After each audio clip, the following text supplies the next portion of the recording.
Donegal County Council says he's hopeful today's rescheduled special meeting will go ahead as planned.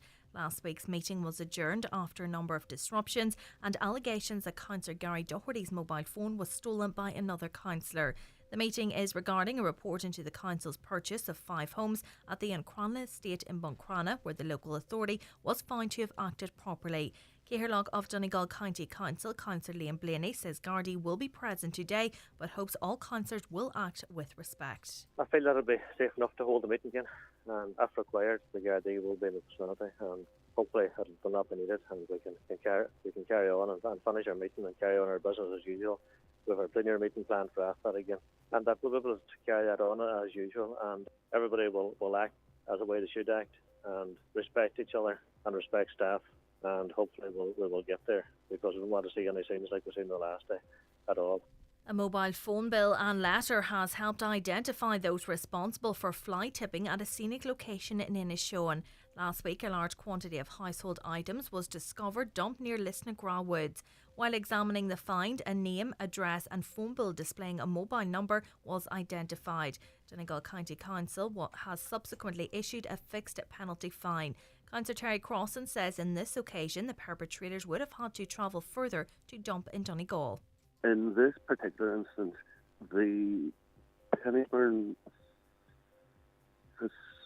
facility, it would have actually been much closer than having to drive across the border to dump in Lisnaga. So that shows you the stupidity of it. Whether now any lingering mist and fog will gradually clear this morning, leaving a hot and mostly sunny day. Highest temperatures of 26 to 32 degrees. That's all from Highland Radio News for now. We'll be back with news again at 10 o'clock. Until then, good morning.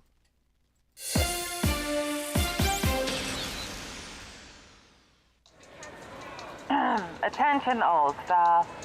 Clean up on aisle 4, please. That's a clean up on aisle 4. And Jacob, who's popped in for a pint of milk, has diabetes. We don't always know who's at risk from COVID-19 and other viruses, but we do know how to protect them. Keep hands clean and wear a mask. Let fresh air in, get vaccinated and stay at home if you are unwell. From the HSE, for us all. Broadcasting throughout the Northwest and across the world online. This is Highland Radio, your voice, your station.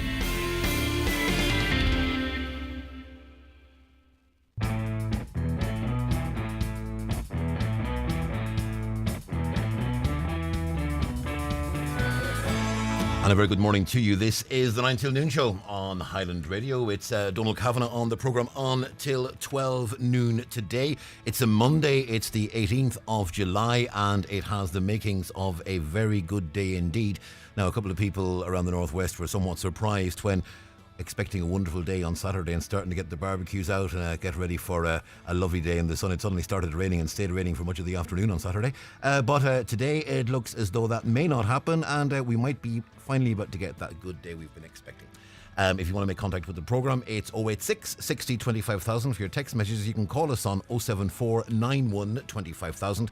Caroline is producing and taking your calls. Donna Marie working on the programme this morning as well. You can also use comments at highlandradio.com. If you're emailing, you can use social media. It's at Highland Radio on Twitter. It's Highland Hub on Facebook. And of course, we are broadcasting the programme on Facebook. So you can watch proceedings unfold on Facebook and on our YouTube channel as well, Highland Radio Ireland on YouTube. So a myriad of ways that you can experience and participate in the show. As we say, it's a Monday, so we begin our paper review this morning with the Donegal News. Nice picture on the front. Keenan and Denham McCarran cooling down at Rathmullen yesterday as temperatures hit the mid-20s.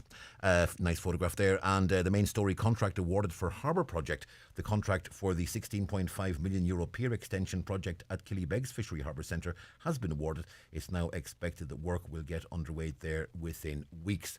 Also, hottest day of the year today is said to be the hottest day of the year so far, with Met Éireann predicting that temperatures in Donegal could reach 30 degrees Celsius. Derry News this morning, anger at shameful treatment of Derry supporters. Dublin residents hit out at overzealous and vindictive clamping of cars of Oakleaf fans attending All-Ireland semi. A number of Derry fans attending the recent All-Ireland Senior Football Championship semi-final against Galway at Croke Park in Dublin were treated shamefully, according to a number of the capital's residents. It's emerged that vehicles belonging to Derry supporters were clamped, a move that's been described as overzealous and vindictive, and there's more on that story inside. Also a nice picture of one of the street traders at the legendary street food festival that was staged on Derry's quayside over the course of the weekend. A lot of activity in Derry over the weekend, and a lot more to come, because of course we have the Clipper Race, we have the Foyle Maritime Festival in the coming days as well, and tens of thousands expected to attend that. Lots of detail on that too within the Derry News today. So it's a good time to be in the Maiden City, it would appear. Also, of course, if you're in Donegal, can't let any reference to things happening go without referencing the Errigal Arts Festival and the fact there's so much wonderful cultural, artistic and musical experiences and events happening right across Donegal in all parts of the county. A lot happening over the coming days. You can check eaf.ie for all the details. A lot has happened, but a lot more yet to come. Nationals this morning, the Irish Independent. Lovely picture of Garage Hegarty of Limerick celebrating after scoring his side's goal during the All-Ireland Senior Hurling Final against Kilkenny at Croke Park yesterday. I mean, what a match. It was such a match to watch. I would have roots in Kilkenny and Waterford, so I would obviously have an interest in Kilkenny, and I was watching yesterday, and it was a great game of hurling. Limerick are on top, then Kilkenny start creeping back, and then Limerick creep ahead, then Kilkenny catch up, and Limerick creep ahead, and Kilkenny catch up, and then Kilkenny edge the nose in front, then Limerick come back, and it was just two great teams fighting. I saw a comment on Twitter last night that gave me pause for thought, and it said, why do we always finish the year with the football final? Surely after watching that hurling match that took place yesterday, it should be the hurling that is the climax and not the football. It's a very interesting question, and it's a question I'm almost loath to ask in an area surrounded by Donegal, Derry and Tyrone, three of the greatest GAA football teams in the country. But it's an interesting one. I might ask Brendan Devaney that one actually when he's in. I'm sure we'll be touching on that among other things when Brendan drops in at 11 to preview the DL debate, which of course takes place tonight after the 7 o'clock news and is podcast on Highland Radio as well. Irish Times this morning, main headline on the Times this morning is government may fund thousands of on-campus student beds. Carl O'Brien writes fears mount as accommodation shortages reach crisis levels in September. Now, funding thousands of on-campus beds will be very handy for the future, but at this point in time, it does beg the question, what about this year? Because we've spoken to so many people on news, on the show and elsewhere about the whole question of student accommodation and, funding thousands of on-campus beds for next year, great. But I mean, it's going to be a real hot topic in the coming weeks as people try to get accommodation for the 22-23 academic year. Also on the Times, Limerick hurlers enter Pantheon of Greatness. That's at 3 in a row, of course, and not an awful lot of counties have managed that, Kilkenny being one of them. And also Minister says free meals should be extended to childcare settings. Free meals expanded to childcare settings. Meals on Wheels programmes ramped up, and significant increases in welfare payments are among the measures that Social Inclusion Minister Joe O'Brien wants to introduce in a bid to tackle what are rising levels of food poverty. Let's look at the Irish Daily Mail this morning. Fine Gael fear as squeezed middle is ignored yet again. The government has privately admitted its cost of living reliefs have not helped the squeezed middle. The Irish Daily Mail has learned that the coalition is planning an array of emergency measures for the autumn, especially in respect of fuel allowance. One Fine Gael source says there is a recognition that significant amounts of money will have to be allocated to fuel poverty. People are going to be cold this winter. Also, another picture of the Liam McCarthy Cup being hoisted aloft by Limerick. And J-Lo no more as I'm Mrs. Affleck now, which I presume means that Jennifer Lopez has married Ben Affleck. Is that Ben or is it his brother? I think it's Ben. Yeah, probably. Let's look at the tabloids this morning, and it's the same programme on each of the tabloids. Irish Daily Mirror, player held at airport is the subheading, and the main headline, ex-Ireland ace Stokes caught and cuffed. Ex-Celtic footballer Anthony Stokes was taken into custody as he arrived in Scotland in cuffs yesterday. The 33-year-old striker, who'd evaded cops for a year, looked forlorn as he was led away by officers waiting for his flight from Belfast to land. He was wanted for failing to appear in court to be sentenced for sending his ex-girlfriend's dad's offensive texts. And that's the Irish Daily Mirror this morning. Irish Daily Star: Stokes not off scot-free. Footy fugitive nicked. Ex-Ireland soccer star Anthony Stokes is due in court today after being arrested and flown to Scotland following a year of evading court there. And Kylie's Heroes, another more coverage of the Limerick-Kilkenny match, and Loughnane. This was one of the best finals in history, and certainly I don't think anyone who watched that match yesterday would disagree too much with that. And front of the Irish Sun this morning: shamed Ireland ace lifted, fugitive Stokes busted. And another story: Deirdre quiz for Larry Powell.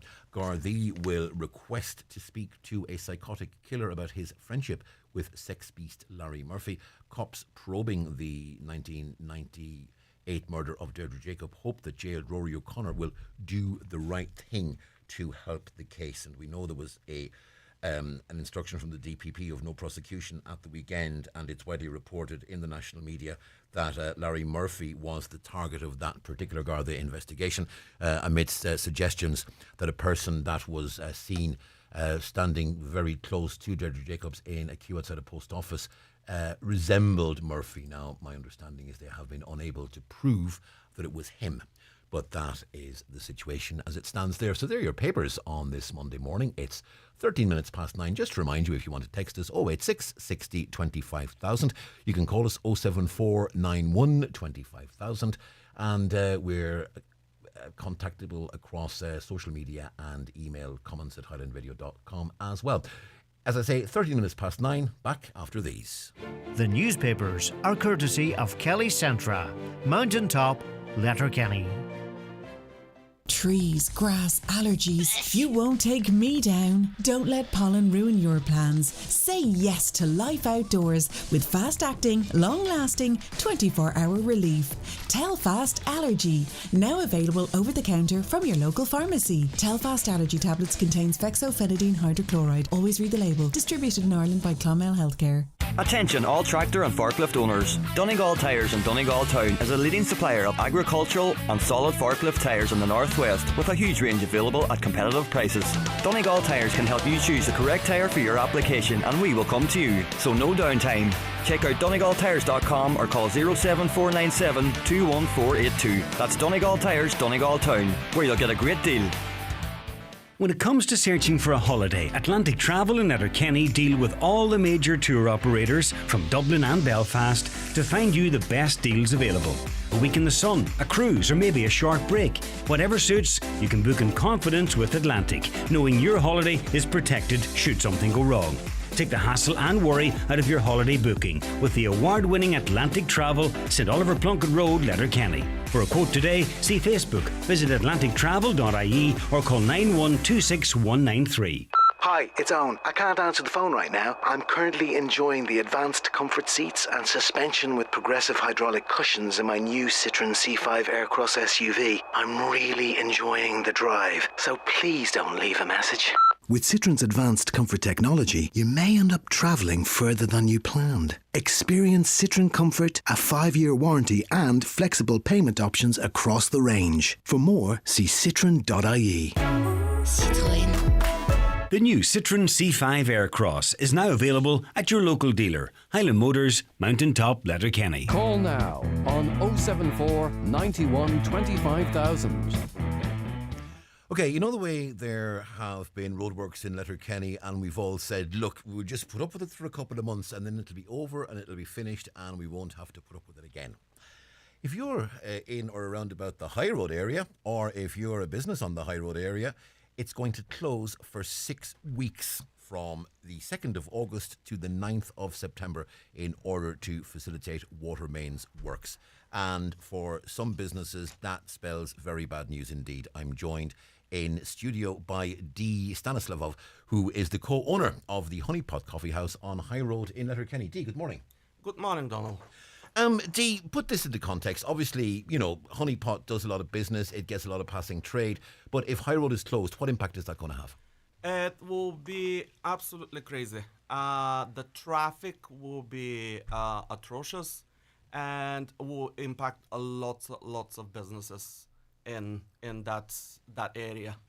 We're not going to be able to get any deliveries and we won't get any passing trade. So it will be bad news for local businesses. What extent is this closure going to affect the area? How much of High Road will close? For instance, can people use that new Ty Culbert car park beside the museum and walk down from there, or does the closure actually extend beyond that? To be honest, I don't know, because I found out on a Friday morning by a local business that the road will be closing. We had no information at all. So, to be honest, I can't tell you. Actually, no, I can tell you. I'm just looking at a briefing note here. It's closing from New Line Road down. So it's starting at New Line. So at least if someone wants to go, at least they can park in the Ty Culbert car park. Now, here's what's going to happen: is cars that can't get down into town now, presumably that's going to mean that car park's going to get really busy now, because everyone's going to be leaving the car there and perhaps walking into town. So that could have its own effect. But there is no doubt in your mind, Dee, that this is going to impact on your business. It will be impact on my business. I mean, we know that, there was a lot of works took place just before COVID there around 2019 and early 2020 on water mains right around Letterkenny, and there were regular meetings between the contractors and the council, between the contractors and chamber. Are you saying that hasn't happened this time? To be honest, I don't know. I found out by a local business about it, and I didn't have any information from any of the authorities. So as far as you are aware, the situation now as it stands is that road is closing from New Line Road down to the traffic lights, the Upper Main Street traffic light junction there, and your business is smack in the middle of that. Yes, exactly in the middle of it. Because, if it's no access to lorries and stuff, how are we going to get deliveries or, our suppliers to get to us? The other question is, they're working on water mains, which does bring up the whole issue of supplies. Is there potentially going to be disruption to your water supply? Because obviously, for a restaurant, a steady water supply is vital. We're a coffee house. We need water to make coffee. Mm-hmm. And, you need to have facilities for people to wash hands and, so if it's no water, we can operate. I'm joined on the line by Councillor Jerry McMonigal. Jerry, good morning. Good morning, Donal.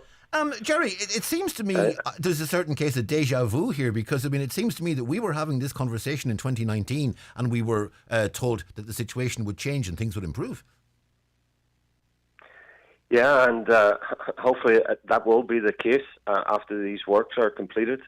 That what's happening at the minute, I've been on to Irish Water this morning again, just to get further clarification on the works and how they're going to proceed. And as you said, it's due to start on the 2nd of August. They have put in for 6 weeks of a road closure, but they hope to have the works done in 3.5 to 4 weeks. They've informed me the 6 weeks is just to allow them, in case they run into any difficulties, which at this moment in time they don't see. And they said they're going to commit themselves to get the contract done between 3.5 and 4 weeks.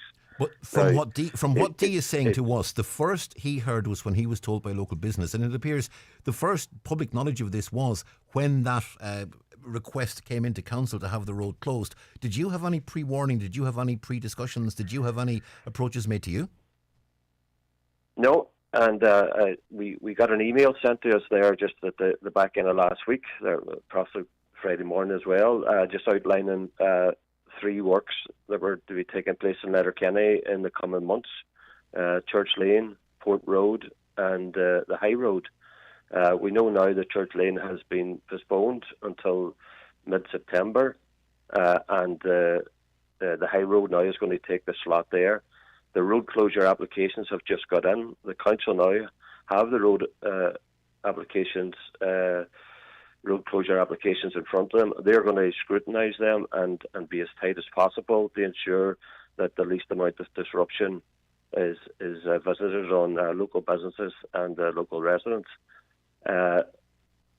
It's from what Irish Water have been telling me, Donal, is that they're going to start the works at McGettigan's hotel, and they're going to do 60 metres at a time.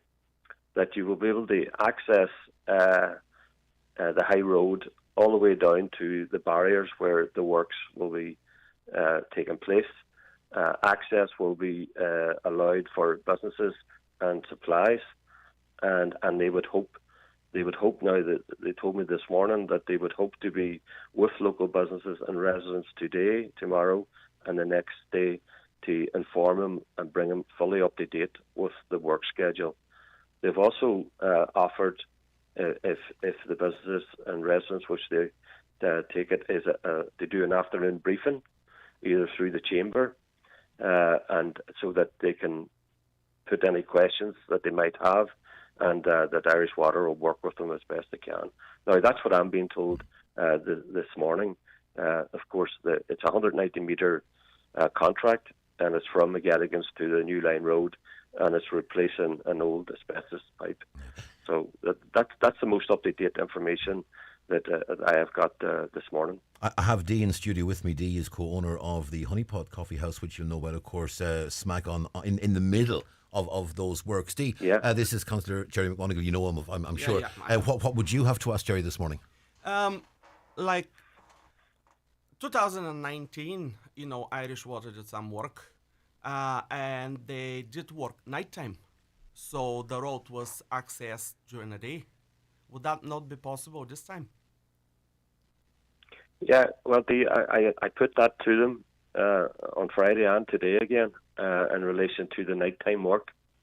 They said because of the proximity of the hotel, local residents, that would not be possible this time. They also said the other reason for it being a nighttime would extend the time of the contract by another 4 weeks, and that would cause further and longer disruption for local businesses and residents. So because they would have to, every morning they'd have to fill in and reinstate the road for it to open up during the day. So they felt that a shorter sort of break and a shorter contract, although it will disrupt businesses and residents, it would be better in the long run for them. And that's what they told me this morning when I asked them to consider the night time like they did before.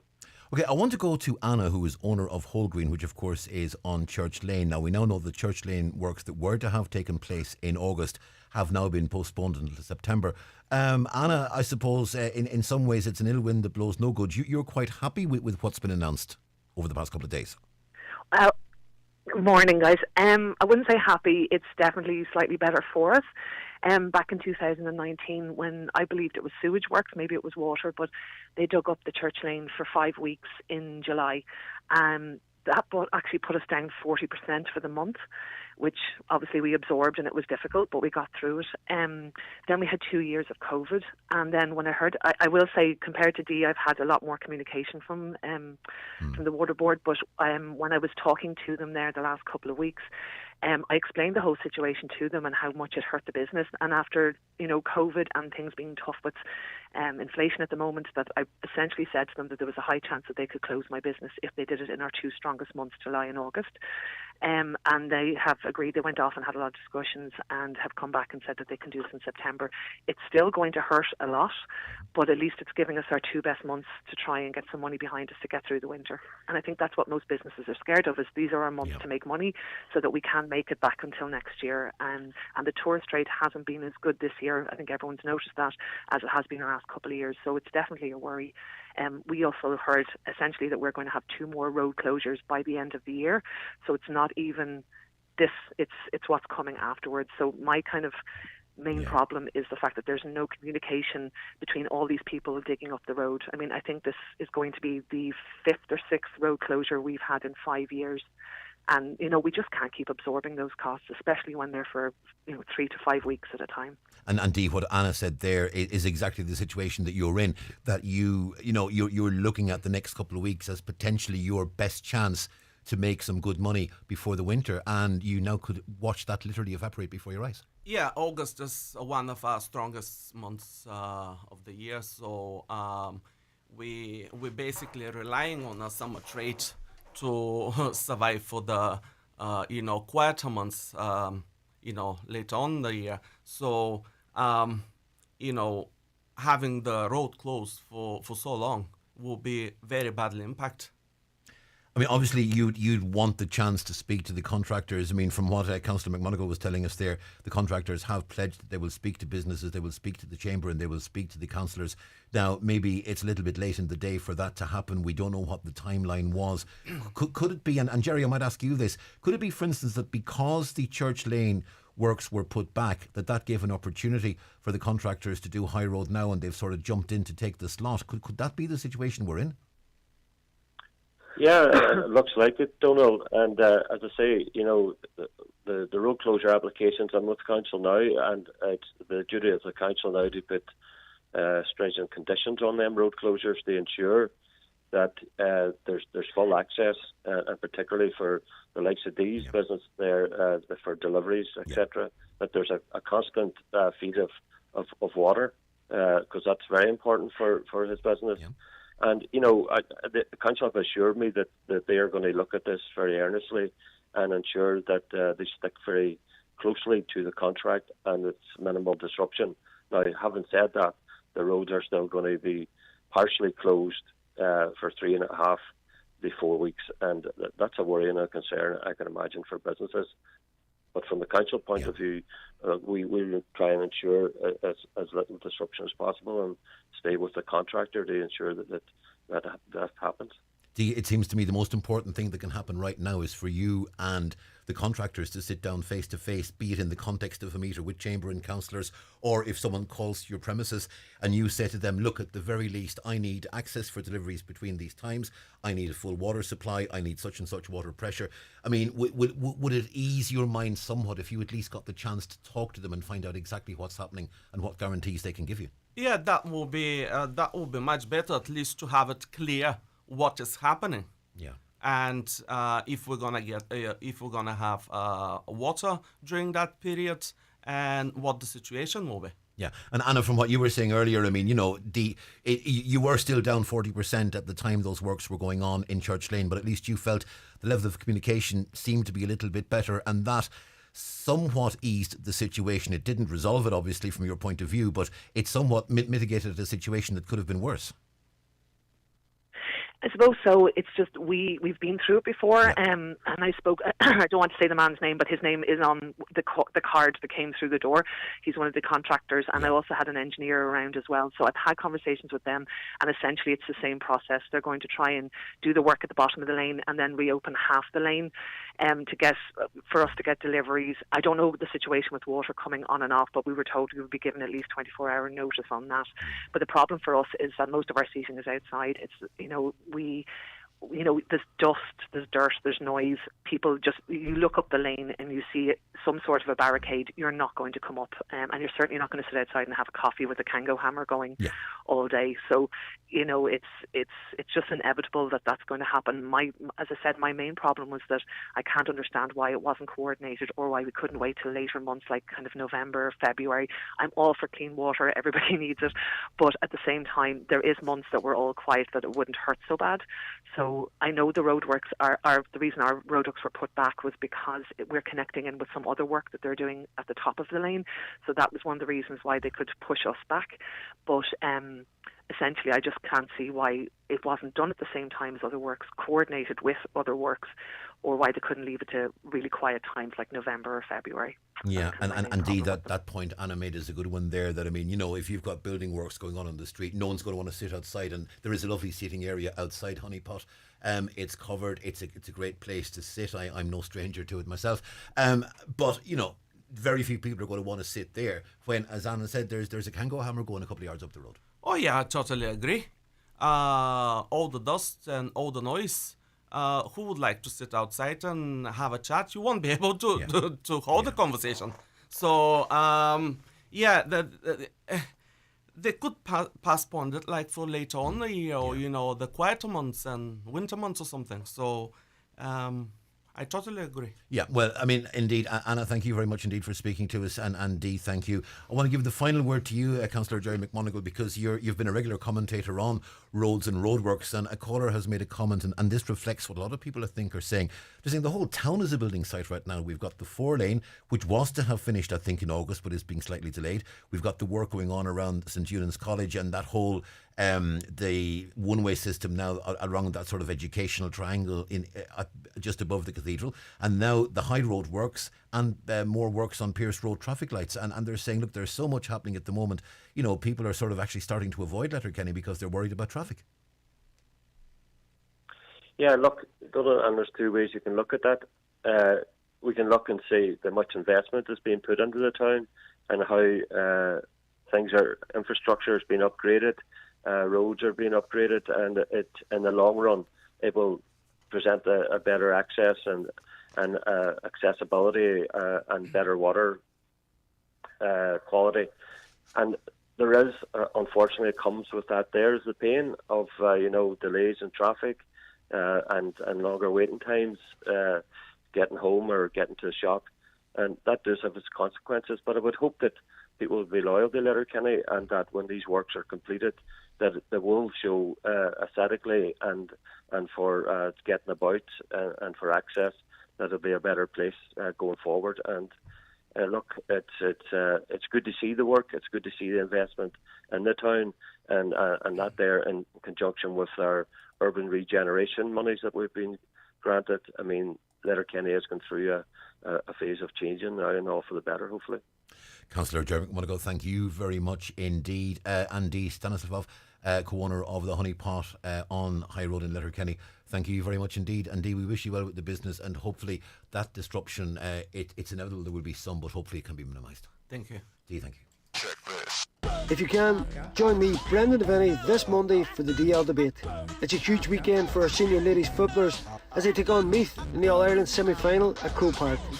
We'll have interviews and analysis from the big match. Joining me on the show, veteran GA correspondent Jerry McLaughlin to discuss All-Ireland hurling final and the two club semi-finals taking place in Donegal this weekend.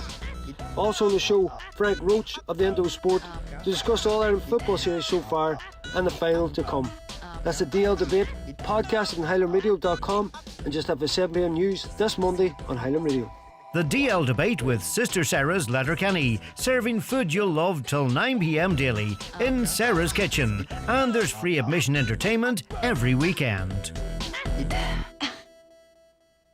Don't sleep in and miss the very latest beds and mattress offers from dfibeds.ie, Ireland's leading online bed and mattress retailer. You'll get a comfy Irish-made mattress, upholstered base and headboard from an amazing €229. Check out the full range at dfibeds.ie. Delivery free and guaranteed to you within 7 working days. DFI Beds. Sleep well, live well. Tune in this Tuesday to the Community Garda information slot, on air after 10am on the 9 till noon show in association with Sheridan Security Systems. Call today and get your zero-wire alarm system from €299. Sheridan Security, 91-26025.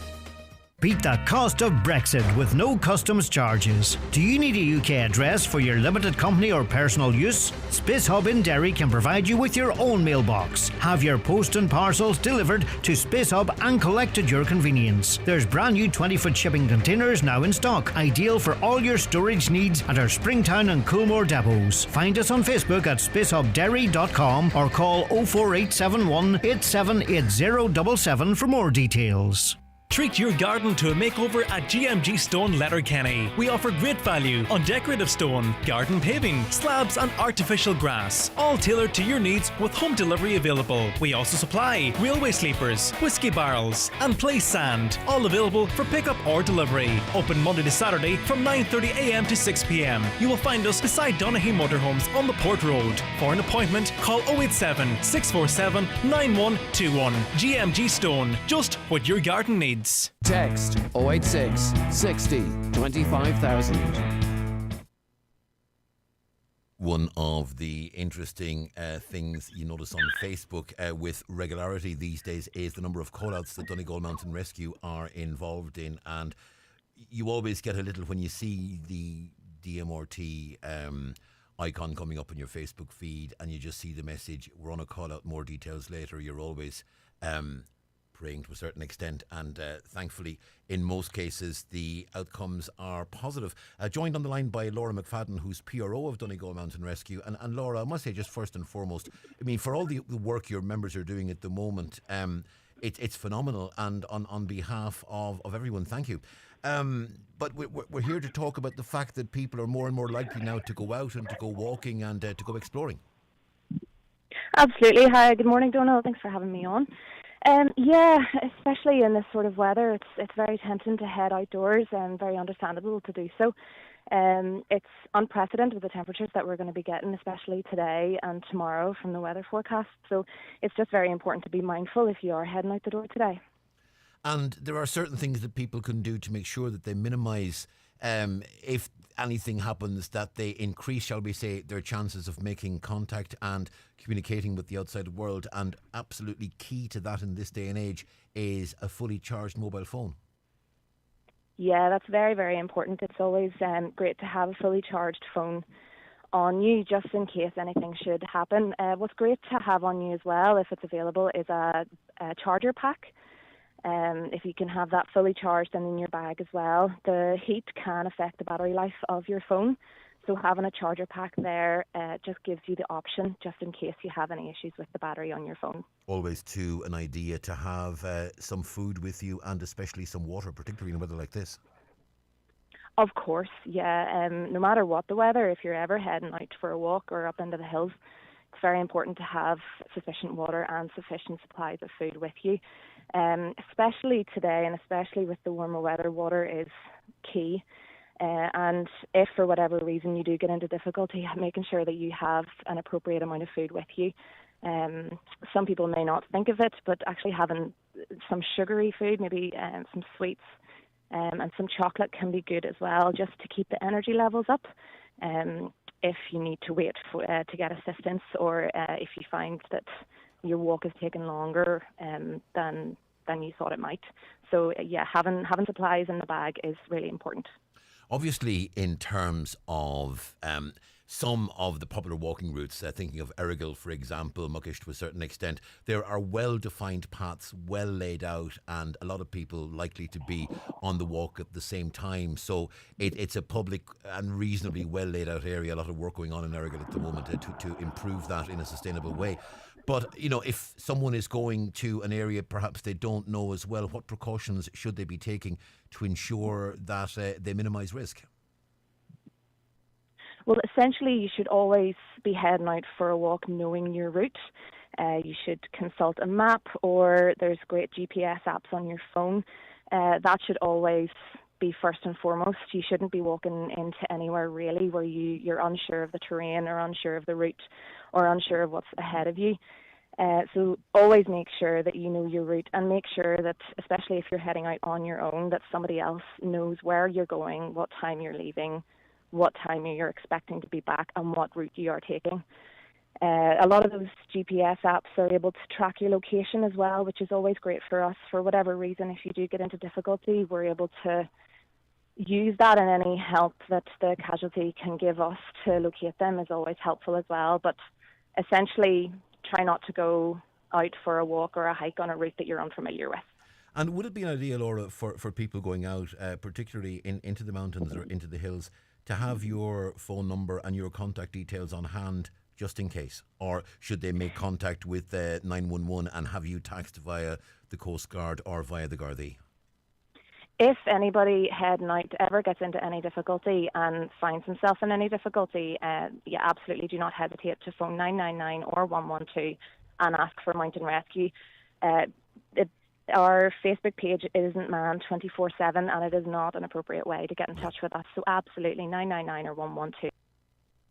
And that's Laura there from Donegal Mountain Rescue. Laura, thank you very much indeed. Obviously, as well as people going out onto the hills and onto the land, people will also be going out onto the water. And we're joined on Zoom this morning by John McCarter, who's the Lifeboat Operations Manager with the Lough Swilly RNLI. John, good morning to you. Good morning, Donal. Good to talk to you. And yourself as well. Again, the RNLI do fantastic work, which is appreciated right across the community. And without the RNLI, countless people who are walking around today and are enjoying life would not be doing so. And that's testament to the wonderful work that the RNLI are doing. John, in terms of the advice you would give to people, again, if people are out swimming, it's the obvious advice, but it's advice that bears repeating and is very important. Yeah, that's right, Donal. I mean, a lot of it, as they say, is common sense, and it's a case of thinking about it and applying it. The sort of, when you take a day like today, it's very inviting to go into the water, and that's great, and I'm just delighted that people can get to do it. But you do have to think a little about it, and when you're going in, go stay in your own depth. Swim when you go swimming. You don't need a lot more than your own depth to actually swim, so you can try and swim parallel to the shore rather than heading outwards. And if possible, if you go with somebody, don't go on your own where possible. And then if you're going for sort of a bit of serious swimming or that, try and wear a brightly coloured swimming cap or tow a flotation device, because the flotation device which is tied around your waist, doesn't hinder you swimming or anything, but it lets you be seen by other water users, and particularly people on fast moving jet skis. That it's very hard to see a person or just a head bobbing in the water. But if you have a brightly coloured float or a brightly coloured swimming cap, it does make you a lot more obvious. And the float will give you a little bit extra flotation if you need to take a rest, etc. So those are important things to do. The temperature of our water doesn't vary a whole lot. It may look a lot more inviting today than it did in the middle of the winter, but it varies between 13 and 14 degrees. So don't stay in too long. You inevitably will get cold, but your body should tell you it's time to get out of here. And then when you do come out, and again on a day like today, it might be you'll be quite liable just to lie and dry off. But a lot of days you need to dry fairly quickly and get into one of these robies or that to make it so that you don't start to get cold. So as I say, it is all fairly common sense, but it makes good practice to do those sort of things when you're going swimming. Boats and watercraft, obviously, John, a large part of the RNLI's work over the years has been to go to help those who are in trouble. In most cases, thankfully, there isn't any huge drama. It could be an engine failure or a problem with that, and the RNLI will assist in getting the craft to shore, and everyone on the craft is safe and well. That's usually, thankfully, the case. But again, people going out to sea on boats and various other watercraft, there are very simple and effective measures they can be taking to increase their chance of survival should there be an issue. That's right, and again, it's all good practice and the right things to do and common sense. Check if it's a motorboat, check your engine, check your fuel, check that it's running. Don't just go out there, turn the key, and off you go. Let it run for a while. Make sure things are correct, and then you should be all right. But inevitably, it is mechanical, and things do break down. We've been out twice this past week to people who have broken down for one reason or another, or got a rope around their prop or something. So that these things do happen, and that's what we're there for. We're there to help people who get into trouble. But you can avoid a lot of that by making the right checks before you go, and also bring some sort of means of communication. A radio, VHF radio, ideally. A good secondary thing is a mobile phone. Everybody has them, but make sure it's charged. But coverage can be a bit sporadic and patchy out at sea. So, and also a waterproof container for it is a very valuable thing, so the phone can be operational. And if you're going on a bit of a longer journey, do call the Coast Guard. We're very fortunate to have Malin Head Coast Guard in our vicinity, and they're only delighted to have a call from somebody who's making a journey, telling them where they're going, when they expect to arrive, and what route they expect to take. And they'll keep an eye on you, and if anything happens, they'll alert us or somebody to go and have a look at it. So a bit of planning, a bit of good practice, and a lot of people will be a lot safer at sea. Important too, I would have thought, that you know what you're doing, because, for instance, with things like jet skis, you know, someone might be tempted to either rent one or pick one up or borrow one from somebody and just go out onto the water. If someone is about to do that, they need, I'm sure, to think very, very carefully. Do they know what they're doing? Do they have control of it? Do they know how to operate it? And are they taking the right precautions to ensure that there aren't difficulties? Yeah, that's absolutely right, Donal. It's all too easy, as I say, to take these very attractive craft, turn the key and off you go, and never give a real thought to what happens if this stops, or where am I? Am I wearing a life jacket or life preserver? You know, and taking the right steps before you go usually prevents serious accident.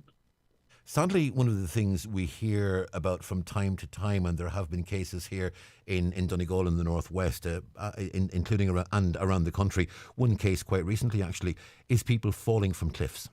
And people walking along cliffs and, you know, losing their footing and going down. Now, obviously, that's perhaps more the preserve of the mountain rescue team and the cliff rescue team than yourselves, but something too that people need to be, you know, careful about in the vicinity of and around the water. Yeah, it is, Donal. In fact, we have a campaign running now for several years called Respect the Water, and it really centres on that, in that there's approximately 200 people a year go into the water and never intended to be anywhere near it. They went for a walk close by, or they got cut off with the tide, and suddenly they're in the water. And if it's as a result of a fall down a cliff, they could already be injured, but they'll certainly be disorientated, and panic tends to set in. And there's a few simple steps that people can do if they go into the water accidentally. And it's all centered on the word float. And if you take F out of float, is to fight your instinct to panic and swim hard. Fight that. Then L is for lean back in the water and clear your airways. Then open up your body. If you're a swimmer, you'll know how to do this, but open up your body, extend your arms and legs, push your stomach up to float. And then with gentle, A for actions, take gentle actions with your hands and feet to keep you floating. And T is for time, and that will give you some time, maybe a minute and a half, and you'll start to be in control of your faculties again. But and that's FLOAT, and if they can remember those, the word float and the actions to take against the letters, that'll get you that very vital minute or minute and a half to get reorientated before panic sets in and you could easily drown. And it gives time then for the rescue services to get to you and give you some necessary help. And finally, John, if you don't mind, if someone is walking along the shore and they look out and they think they see someone in trouble, you know, what should they do? Don't doubt yourself for a moment. If you think you see somebody in trouble, then you probably have. And call 999 or 112, and that will bring you directly to the Coast Guard.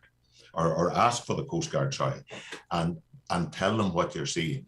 And they will then take that over, take the responsibility off you. They'll take as much information as they can, and that will probably send the RNLI out or whatever. But you should never have a doubt about doing that, because we would much rather be going out on a call that ends with no problem, or somebody gets out of the difficulty and we'll come back to shore. We don't worry about doing that. We'd far rather do that than let something develop into a serious incident or a drowning or a recovery of a body, which is far harder to deal with for everybody than going out on a call that said, no, we can stand down. So if you go out there, if you go out there and you find a log, you're happy. Yeah. We don't mind. It all adds to our training anyway. The more use we make of the boat, the better it is.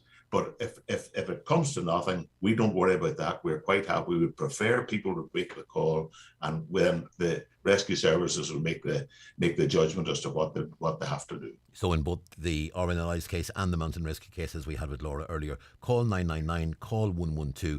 And ask for Mountain Rescue or Coast Guard and make contact that way. There's no need to be bringing numbers for Lough Swilly Lifeboat and numbers for Arnmore and numbers for Port Rush and numbers for Bundora. Just call 999 and that'll set things in motion. Yeah, because the Malhead Coast Guard can then, or the Malhead Rescue Services will then coordinate the whole thing, be it RNLI, an ambulance, the Garda, the fire service, the helicopter. It all goes through the one channel. So it's one simple call, and never worry if it comes to nothing. John McCarter, thank you very much indeed for speaking to us this morning. It's been a pleasure as always, and we wish you and your colleagues well. Thank you very much, Donal. It's good to talk to you as always, too. Absolutely. And that's John McCarter there from the Lochswilly RNLI. Joined on the line by Councillor Michael McClafferty. Michael, good morning. Good morning, Donal. How are you? Very well indeed, thanks. Michael, we were speaking to John there about jet skiers and jet skiing, and we know that sometimes there can be issues with jet skis and jet skiers, and you believe it is an issue at the moment around about the Dunfanaghy area. Yes, Donal. There was a significant incident there last week in Dunfanaghy where and I must stress it was an incident, but at the same time, education became involved, and once education was involved, that sort of things out. It was a couple of young people as such out in jet skis, possibly to be fair, Donal, possibly their first time out in the water, possibly their first summer as well in the water, and they didn't realise they were in through the swimmers. They were in actually very close to Dunfanaghy Beach. You're aware of it there, I'm sure. They weren't very close to the beach where the swimmers were, and the lifeguards had to swim out to advise them to move out to a safe area, which they did do in fairness once engaged with the lifeguard. But again, it comes back to the point here, Donal. Education is key with these machines. These machines are deadly, they're lethal, and education is key in it, because clearly whoever you purchase them from a main dealer or whatever, I don't know what the status is there, if you get a handbook on safety or not. But if you don't get a handbook on safety, though, certainly something would need to be looked at. And as well as that, as something myself and other members of the council there, particularly over last week, there's been a lot of phone calls and stuff about it, and behind the scenes, between the lifeguards and the Gardaí, one thing and another. There's a lot going on there. It's an overall picture that needs to be looked at, safety on the beaches for these jet skis or speedboats either. In fairness, the speedboats don't seem to be a problem, but I suppose in the same token, you take the speedboat, for example, and you see yourself, it's a more mature person that has the speedboat. For example, there obviously takes a lot of money to buy a speedboat, so it's a more mature age group that will have it, and obviously I think it goes without saying themselves, they know themselves the risks obviously what it. But with the jet skis, they're a bit more accessible to buy, possibly for anybody, or rent, whatever the case may be. But unfortunately, the education needs to be, you cannot be in near hand swimmers with them. You must be way out from the water line, or from the beach line. Sorry. It's certainly an important one, and thanks indeed for highlighting that. And indeed, that does reflect what John McCarter was saying to us there, that, I mean, under no circumstances should people just grab a machine, turn the key, and out you go without knowing exactly what you're doing and without having a firm handle on how to deal with it. And look, I'm sure there are safety handbooks with all these pieces of equipment when you buy them, but hand on heart, how many of us, when we buy a new piece of equipment, be it a car or be it a new lawnmower, how many of us actually do sit down and read all the safety instructions and the manuals that come with them? And I suspect many don't, and that's just the way of it. But Michael, thanks very much indeed for speaking to us this morning on that. And I mean, and in fairness, let's say in fairness to those young people, as you said, when they were approached by the lifeguards, they said, fair enough, thanks very much, and they went out and the situation was resolved, and it was perhaps it was a youthful exuberance rather than anything that was malicious or in any way of that nature. And the situation, as you say, resolved itself with education, and that is good to hear. Michael, thank you. Oh, 100%. There was no question yeah. about it. Say, once they were engaged, there was no problem. They realised the mistake, made their apologies, and moved on. Excellent. And it is good. It is good to acknowledge that. Yes, 100%. It's vital that's acknowledged, but at the same time, it's just to bang it out there for the people that aren't aware, as they were last week, that you need to be careful. Councillor Michael McClafferty, thanks very much indeed, as always. Earlier we were speaking to Laura there from Donegal Mountain Rescue, and I mean they've had a busy day yesterday. At 5 to 10 yesterday morning, they were contacted by Gardaí because a walker had become unwell on the Miners Path on Muckish. DMRT located the walker and gave on the spot a medical attention, and then helped him down to the car park. They stood down at 12:09, and then last night at about 7:25 they were tasked to Mahara Caves to assist an exhausted walker there. The team were subsequently stood down because Gardaí and the Coast Guard had already got there and assisted the casualty. And again, that's one of those cases where they were called, they arrived as a precaution, it turned out they weren't needed, and they quite happily went home. So that is the way the situation works. And again, as you heard from Laura, the basic message is, if you're going out onto the hills, take a mobile. If possible, take some sort of power bank and charger and a lead as well. And take some water, take some food, take the basic precautions, plan out your route, know where you're going, tell somebody else where you're going. And as John MacArthur said, if you're going out on the water, check your craft, swim with an eye on the shore, swim parallel to the shore, not out. Take a flotation device, and that's something we don't always all think about, is actually take one of those flotation devices. And if we all apply common sense in our use of the water and our amenities, hopefully we will all be safe and be able to enjoy this wonderful weather. This summer, make some magical memories with family and friends at the Northwest's biggest adventure water park and inflatable assault course at the Shorefront Maville with Inish Adventures. There's a whole world of fun waiting for you this summer. Kayaking, paddleboarding, banana boating, storm rides, sailing. Perfect for birthday parties, hen or stag parties, or a great family day out. Plus a cafe on site. For more details, call Inish Adventures Mobile or online at inishadventures.com. With a smart meter, you can take full control of your home's electricity usage. But here's the important bit. Only if you sign up to an Electric Ireland smart meter plan. Our personalised usage insights will help you make the most of your electricity. So if you'd like to find out the perfect time to put on a wash or see how your bill's looking on any day of the month, search Electric Ireland smart meter plans and find out the best plan for your home. Smart meter required. T's and C's apply. McDade's Bathroom, Plumbing and Tiles, serving the Northwest for over 40 years. Explore our showroom with more than 40 displays. Choose from an array of shower doors, shower trays, baths and bathroom accessories. Speak with an expert about tile selection and wall paneling. We also stock an array of plumbing, heating and stove spare parts, as well as a great selection of kitchen mixers and radiators at our trade counter. Our stove department is also available for you to choose a style that suits your needs and complements your home. McDade's Bathroom, Plumbing, Tiles, Buncrana. We're here for you. Kelly Construction are recruiting a civil construction manager to work in the Caribbean. A minimum of 10 years experience is required. Accommodation, transport and work permit will be provided, as well as 3 flights home per year. Salary is negotiable depending on experience. Employees are awarded bonuses based on their performance. To apply, send your CV to info@thekellygroupinc.com. That's info@thekellygroupinc.com. If you've got magic moments or great memories captured on your smartphone, now is a great time to have them printed at mcgees.ie. Simply upload your favourite photos, choose your size and finish, and McGee's will take care of the rest, with the results delivered to your door. Prices are from just 12 cents, and there's also creative options available. Preserve your memories today at mcgees.ie. Is the appearance of your staff important to your business?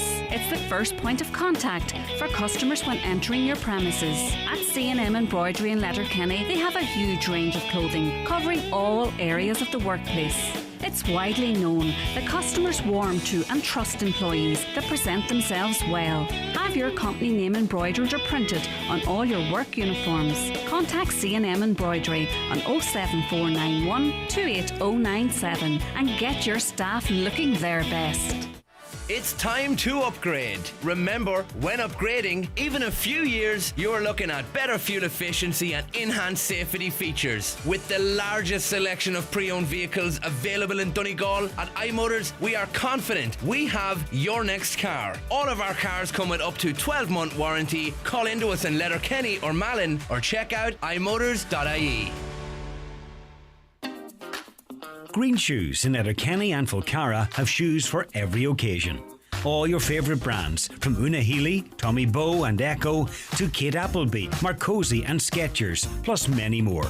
Shop LK and One for All gift cards are gratefully accepted in store. Green Shoes in Letterkenny at Market Square and Letterkenny Shopping Centre, Fulcara, and online at greenshoes.com. Green Shoes, with the perfect fit for every foot. Live on air, online and on the Highland Radio app. This is Highland Radio News. Good morning, I'm Michaela Clark with the news at 10 o'clock. Temperatures could hit 32 degrees in places today. More hot weather is on the cards with a status yellow high temperature warning in place. The hottest temperature in the country was in the Phoenix Park in Dublin yesterday at 29.3 degrees. The highest temperature recorded in Donegal yesterday was 25.7 degrees at Finner Camp. Head of forecasting at Met Éireann, Evelyn Cusack, says the peak of the hot weather will hit today. Today we're likely to exceed 30.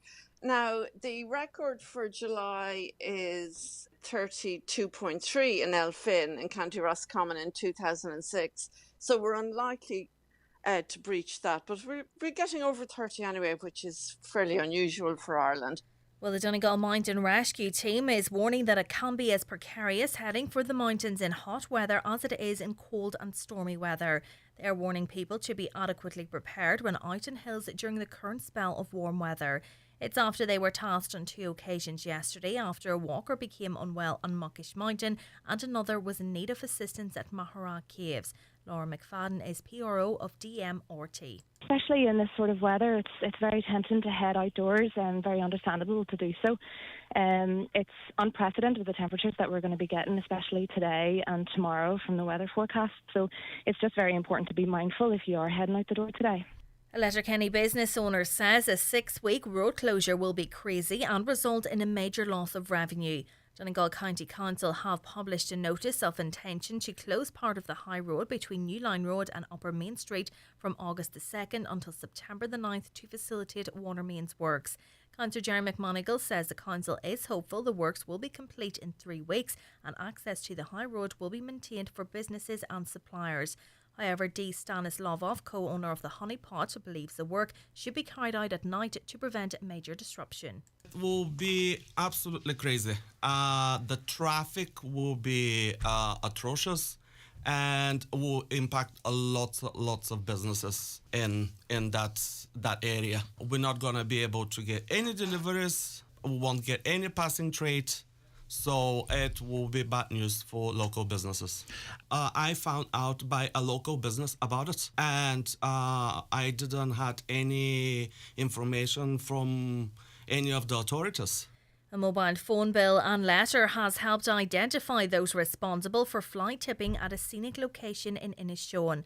Last week, a large quantity of household items was discovered dumped near Lisnagra Woods. While examining the lot, a name, address and phone bill displaying a mobile number was found. Donegal County Council has subsequently issued a fixed penalty fine. Councillor Terry Crossan says on this occasion the perpetrators would have had to travel further to dump in Donegal. In this particular instance, the Pennyburn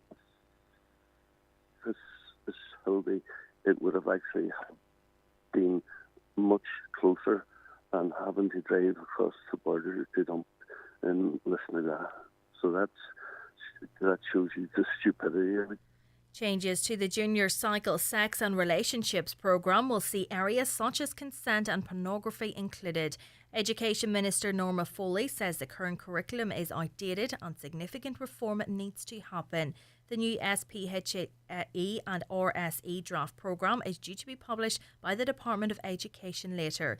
Minister Foley says students need a programme that is contemporary and accessible. The curriculum is in fact 20 years old, so as Minister I'm very, very keen that we move it on, that it's contemporary and accessible for our students. But the students have said that much of what they're getting is outdated really, and it's not current enough, and it's too little, too late and too biological, and specifically even around areas of consent. It is hugely important that students can appreciate the importance of giving and receiving consent in relationship.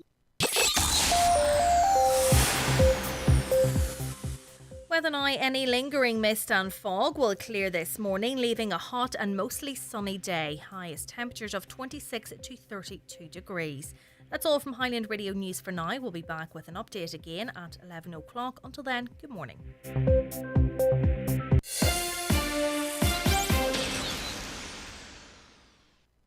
The obituary notice is for this Monday morning, July the 18th. The death has occurred of Anne Donal, née Downey, formerly of Enniskillen and Kilolth Cara, remains reposing at her late residence. Rosary tonight at 9 o'clock. Funeral Mass tomorrow at 12 noon in Christ the King Church, Gorta Hork, with burial afterwards in the adjoining cemetery. Family time please from after the Rosary and on the morning of the funeral. Mass can be viewed live on mcmmedia.tv and on Sweeney Funeral Director's Facebook page. The death has taken place of Dan Bradley, Drumnacanoe, Churchill. His remains are reposing at his late residence. Funeral from there tomorrow morning for Requiem Mass at 11 o'clock in St Columba's Church, Glen Swilly, followed by interment in Temple Douglas Cemetery. The funeral Mass can be viewed on churchservices.tv. Family time from 11 p.m. to 11 a.m. Family flowers only, donations to Friends of Letterkenny Hospital, care of any family member. And the death has occurred of Plunkett McIntyre, Navanny, Ballybuffet. His remains are reposing at his late residence. Funeral leaving from there this morning at 10:30 for Requiem Mass at 11 o'clock in St Mary's Church, Shesh O'Neill. Interment afterwards in the adjoining churchyard. The funeral Mass will be streamed live via the parish webcam. Donations in lieu of flowers please, if so desired, to the Alzheimer's Society of Ireland directly or care of any family member. Family time before the funeral this morning. For more details, including any family health guidelines for wakes and funerals, please go to highlandradio.com.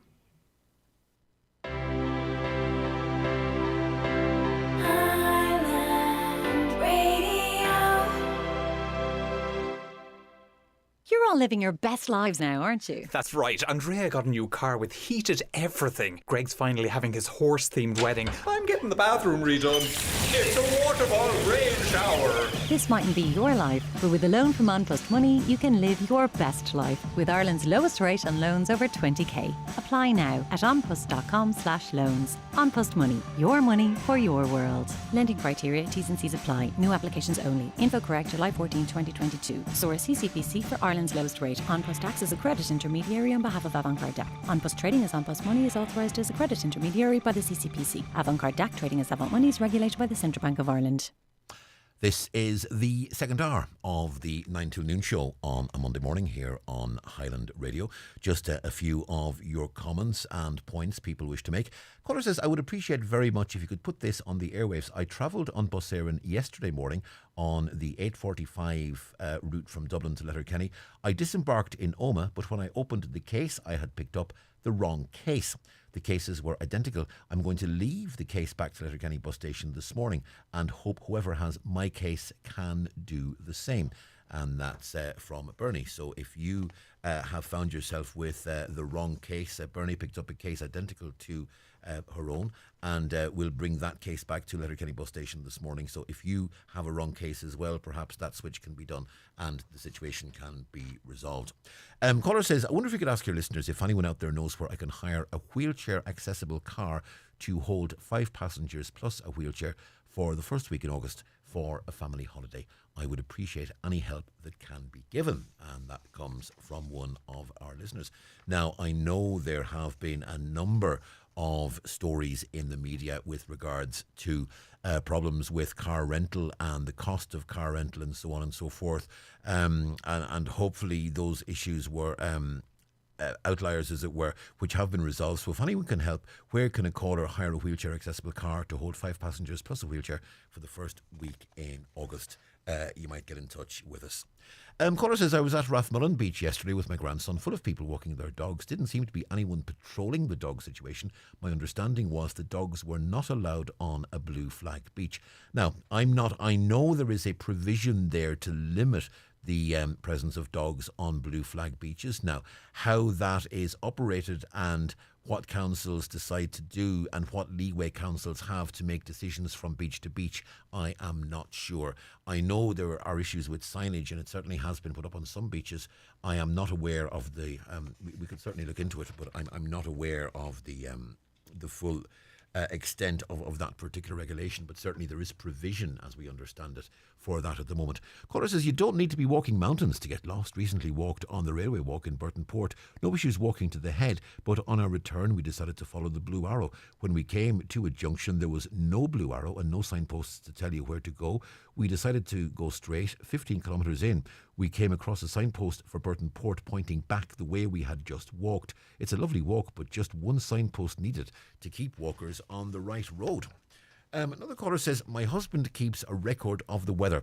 On the 23rd of July last year, we had 29 degrees. The day before, it was 28, but we heard no mention of red weather warnings. Now, in fairness, there is not a red weather warning in effect in Ireland at the moment. They are talking about red weather warnings in the UK. Parts of Ireland have yellow and potentially orange yellow warnings in place, but they are down the country. I don't think there is a warning in place. I think they have put out a sort of a general yellow warning for the whole of the country, and then they'll maybe go orange in parts of the Midlands and the south, but I don't foresee anything. Certainly I don't foresee any orange or red covering Donegal at the moment. There may be a yellow warning covering Donegal at present, but we will almost certainly not need to go any further than that. Now it's 11 minutes past 10, and I know what you're thinking. You're thinking, how am I going to win some money? Well, the way you're going to win some money is you're going to pick up your Highland Radio NCBI Bingo book, you're going to pick up your pencil or your pen, and I am going to hand you over to Kevin. It's time for NCBI Bingo on Highland Radio. It's Monday, the 18th of July. You're playing on a green coloured sheet. The reference number is S1. It's game number 29. The numbers are the number 9, 65, 75, 46, 82, 86, 16,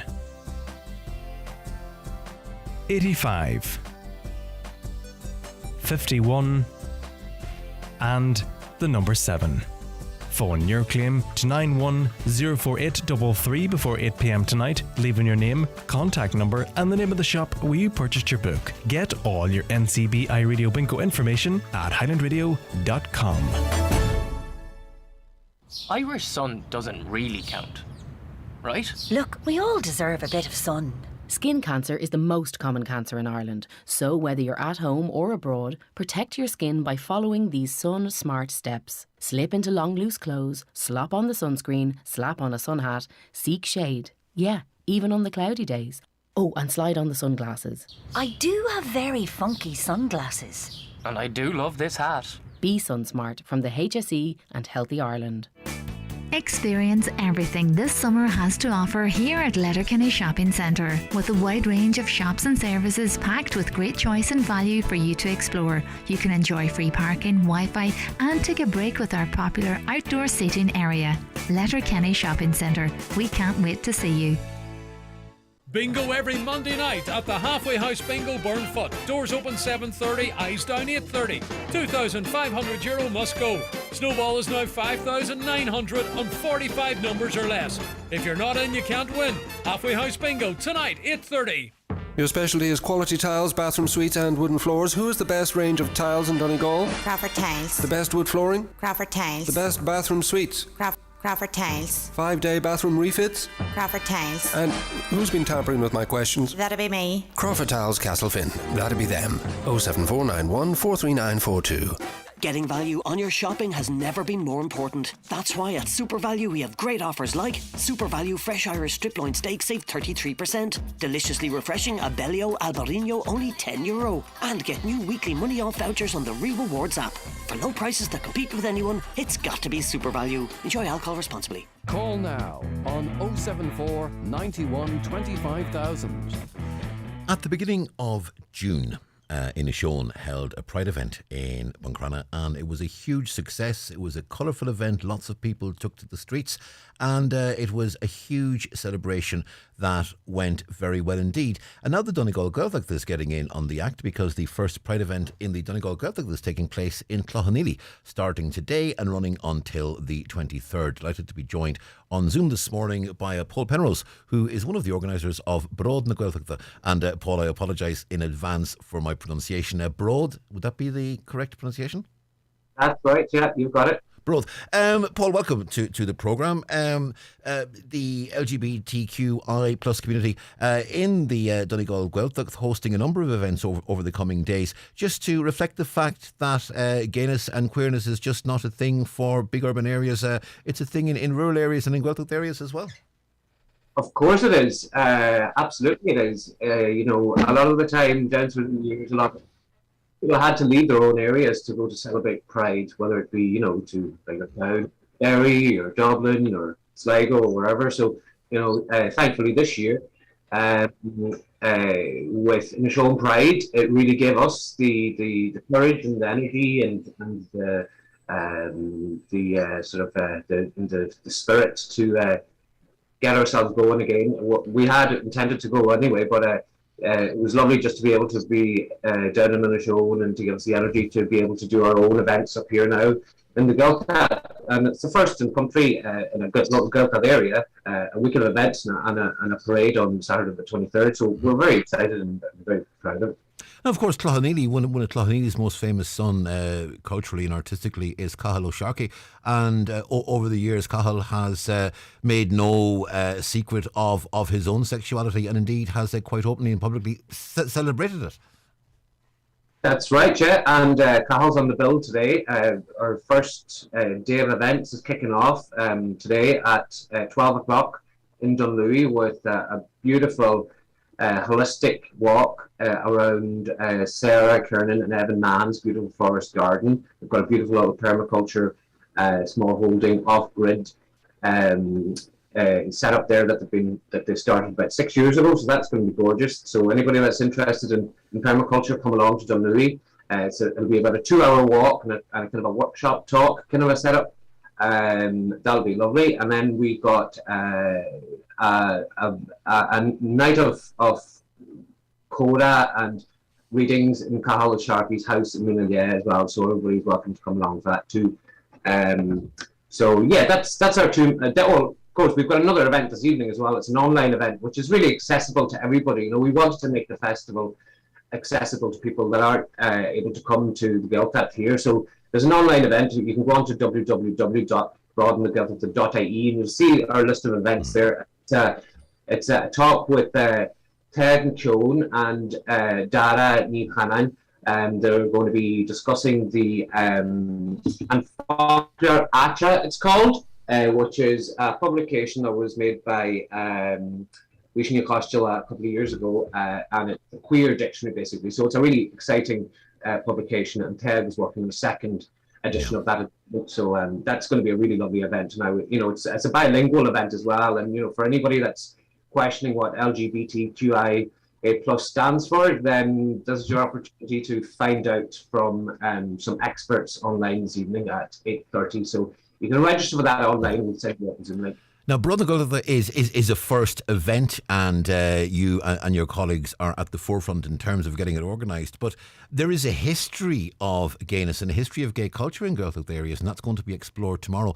Brian Lacey, who many will know, of course, as a really important historian in many arenas across the northwest in Donegal and indeed in Derry as well. Brian giving a talk on na gay Gaels that's going to take right back to the days of Patrick and Christianity and trace a history of homosexuality and queerness in Ireland and by extension in Gaeltacht areas as well. Yeah, we're really delighted to have Brian on board, and Brian's been one of the organising the committee members that's been organising the festival as well, so we're really grateful to have somebody of such experience and such knowledge of the gay community in Ireland. Brian was involved with Northwest Pride back in Derry. You know, he's been at the forefront ever since. He's, you know, really been presenting some amazing bits of Irish history that nobody's ever heard of. I've never heard of, and to be honest, I wouldn't want to really kind of go into it too much because I know I'd probably get it all wrong.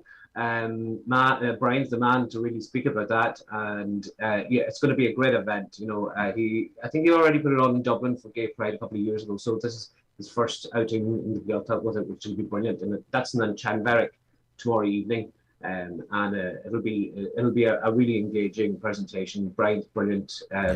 Listening to him. And a host of events taking place right through the week up to Saturday, and then, as you said, on Saturday, an actual Pride March. That's right, yeah. We've got events all through the week. We've got poetry readings, we've got drama with Mel Bradley and St Anne's, we've got Anne-Marie Curran, we've got workshops with Anne-Marie as well. We've actually got a kids workshop, a film workshop that I'd like to mention tomorrow happening. It's a 3-day workshop with Daniel and Maureen Butler, and it'll be here in Fulcara. It's a free 3-day event or 3-day workshop for kids between the ages of, say, 12 to 18. So you can register online. That's free as well. So that's happening tomorrow, and that's for 3 days. Just wanted to throw that one in there. But yeah, the parade then on Saturday, yes, that will be here in Fulcara. We're hoping that plenty of groups are coming up to join us. We've got a few already registered with us, and we'd be encouraging everyone listening, if you want a day out to come along to Fulcara, get in touch. Let us know if you'd like to walk in the parade, and you can go online and let us know, or you can email broadnagelta@gmail.com. So yeah, that'll be a fun event. Let's keep our fingers crossed that it's going to be dry and beautiful like the day we had in Inishowen, and everybody will come out and support us. So we're very excited about it. So it's a busy week, that's for sure, and it'll be a long week, but it'll be fun, and we're making a bit of history as well. So it's exciting, and it's we got to remind ourselves to live in the moment, and not distract ourselves with all of the other stuff that's going on. So fingers crossed it'll all go to plan. What's been the reaction from the local community? Because I mean, always when a first like this is being done, there can be a residual fear of pushback, a residual fear that you may get some complaints. But as I understand it, very little, if any, of that has taken place, and this is being welcomed right across the community. Yeah, absolutely. If there is anything negative being said, I'm not hearing it. So I'm taking that as something that's that there isn't any negative. If there is, well, they're not saying it, so that's fine. Keep it to yourself. But our community here in Fulcara and Clough has been absolutely amazing. They've been absolutely outstanding. We started doing a couple of fundraisers back in May, and just the turnout and the support and it's been overwhelming, and we've had a few since, and everybody's just always been there for us. If they can't turn up, they're very apologetic, and they're making donations online, and helping out any way they can, promoting us, helping us in general. So it's been fantastic, and I think it's exciting for everyone in the area, because this is an inclusive festival. It's not just about our community as queer people or gay people, but it's about including everybody else, so that we can all celebrate together, and that there isn't just one separate thing for you and one separate thing for everyone else. So it's nice to be able to bring people together and celebrate together. Yeah, and certainly, and that was the experience in Mucrana. I had the pleasure of actually I took part in a music session on the night in one of the bars in Mucrana, and I'm not a gay man personally, but I mean, I was in the midst of some fantastic crack, and it was a colourful night. It was a great night, and I absolutely and thoroughly enjoyed it, and I felt 110% welcome, and I know that everybody else that was in the bar felt exactly the same way. And I think that's obviously inclusivity is at the key of what you're doing as well. You don't have to be gay, you don't have to be an Irish speaker. Come and learn, come and experience, come and take part, and come and share. Mm-hmm. Yeah, exactly. And we've got all this week is what like you said, you don't have to speak Irish to come to this. It's a bilingual festival, and we've got our Planal Changa Plahinila will be running Kirkle Cora Irish language conversation classes all week. On Monday, Tuesday, Wednesday in Chatvilly and Glenahork, and in Fulcara on Thursday and Friday. So it's going to be a great week, and I would, urge anybody that's interested in the language to come along and, to dip your feet in some of these events, so, it might inspire you to learn a few words yourself, or, look into ways of, learning a little bit more about the language and a little bit more about the LGBT community as well. Paul, we wish you all the best with it. Brother Gotha taking place in Cloughanneely. It culminates with a parade in Falcarra on Saturday, but a host of events. Just remind us of the website that people can go to just to get that list of events, because it's far too comprehensive a list to just read out on the radio. That's true. It's www.broadnagiltachta.ie, and you can get us on Facebook, Twitter, and on Instagram as well. And there's our little program. Yep, excellent. Paul, thank you very much indeed. Paul Penrose there, and a fun week, I'm sure, ahead for all participating in that. Let's change the topic and go to Killygordon, where I'm joined by PJ. PJ, good morning. Good morning, Ursula. Donal. PJ, you've been without water. You've been without water since Friday. Tell us the situation there. Well, I live here on the top of a hill here in Killygordon, and I tell you, they turned off the water on Friday up here, and no water at all since Friday, and it hasn't come on at any stage. You should go out maybe at 3 or 4 o'clock in the morning. I got up on Saturday morning 3 or 4 o'clock, thinking maybe it might be on at that stage, but it hasn't been on at all. And we have no water even to this morning. There's still no water. And I phoned a councillor at the weekend, and they told me they had to cut off the water because of the heat wave. And I just, that's a bit of a joke, that talking about the heat wave. Yeah. I'm sure on Friday and Saturday it rained all day. Mm. Well, in fairness, it seems to have rained for most of June as well, and half of July, yeah. June, and May, the weather has been bad, and then a shortage of water. That's a joke, Yeah, and you were saying you've looked at the reservoir, and to your eyes, in as much as you can see, the reservoir seems to be full. That's correct. I went up yesterday morning and I looked into the reservoir, and the reservoir is 3/4 full, and it's a big reservoir, And then a neighbour up there had said they have turned off the water for the surrounding areas to save Balbavain in order. If that's true or not, I don't know, but that's the message I was getting from him. Yeah. And that's a joke, this day and age. Well, we will certainly put a call into Irish Water and see if they can give some clarity to the situation. So as far as you know, this isn't to facilitate works that are ongoing. It's not because of a burst main. It's not because of maintenance. This appears to be to conserve water because of the heat wave, which, as far as I can see, started at about 25 to 2 yesterday afternoon. Because, Saturday it rained all day. Let's be honest. Well, it rained most of the day in Letterkenny anyway. A leak, even if there was a leak, I'm sure they would have backup teams to go out and fix a leak on a Saturday and Sunday. They wouldn't leave it till Monday. You know what I mean? This day and age, It does. Certainly, if we were 3.5, 4 weeks into a heat wave where we hadn't had any rain in 3.5 to 4 weeks, then maybe you'd understand. But certainly, it does appear, it's almost as though, the sun is out, the water is going to be in trouble. And absolutely, and you're not the first person to make the point, PJ, but you've made it very articulately. And thanks indeed for making it here on Highland Radio. Okay. And we will certainly get into it. That's PJ there talking to us from Killygordon. Have you had any similar experiences in your area? Are you being told that there is a risk of water supplies and water has to be conserved because of the heat wave? Because certainly the point PJ said there, it's absolutely true. It seems it's rained more than it hasn't rained over the course of the past few weeks. So, it seems very, very sudden.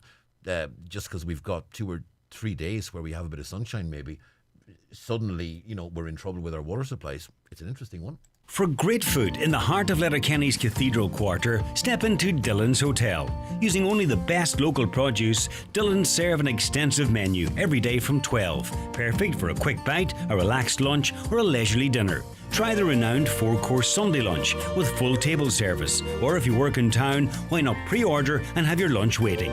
Great food and service, 7 days a week at Dillon's Hotel Letterkenny, with live music every Friday and Saturday night. Visit dillons-hotel.ie. Is the appearance of your staff important to your business? It's the first point of contact for customers when entering your premises. At C&M Embroidery in Letterkenny, they have a huge range of clothing covering all areas of the workplace. It's widely known that customers warm to and trust employees that present themselves well. Have your company name embroidered or printed on all your work uniforms. Contact C&M Embroidery on 07491 28097 and get your staff looking their best. If you have a job to do this weekend, did you know that Watson Hire still have their brilliant weekend hire deal available? You can hire any item on Friday, keep it until Monday and only pay for 1 day. That's 3 days hire on any equipment or machinery for the price of one. So there's no excuses to get that job done this weekend. Book early to avoid disappointment by calling Watson Hire in Letterkenny on 9167777. Attention farmers, sheep sale this Monday the 18th at Brockham Mart at 7 p.m. Gates open at 4. That's this Monday at Brockham Mart.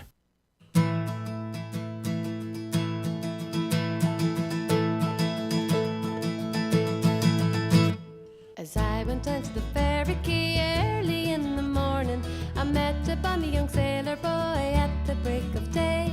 He smiled at me and took my hand early in the morning and told me tales of distant lands to La Roulerie. Hey ho, early in the morning. Hey ho, at the break of day. Hey ho, early in the morning. Hey ho, at the break of day.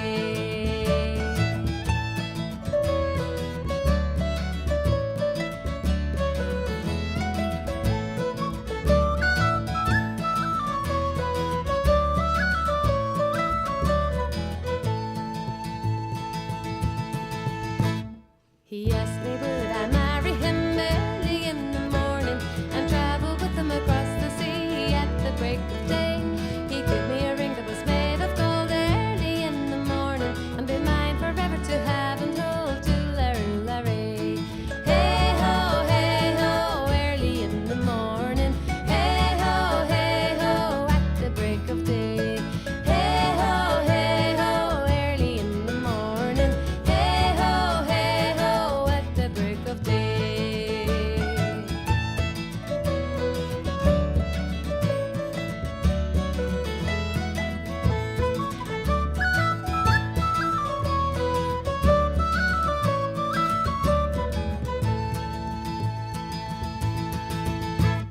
Well, he got down and bent at me early in the morning and swore that he'd be true to me at the break of day.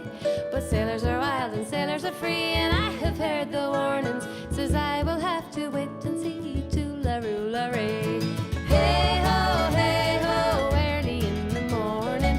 Hey ho, at the break of day. Hey ho, early in the morning. Hey ho, at the break of day.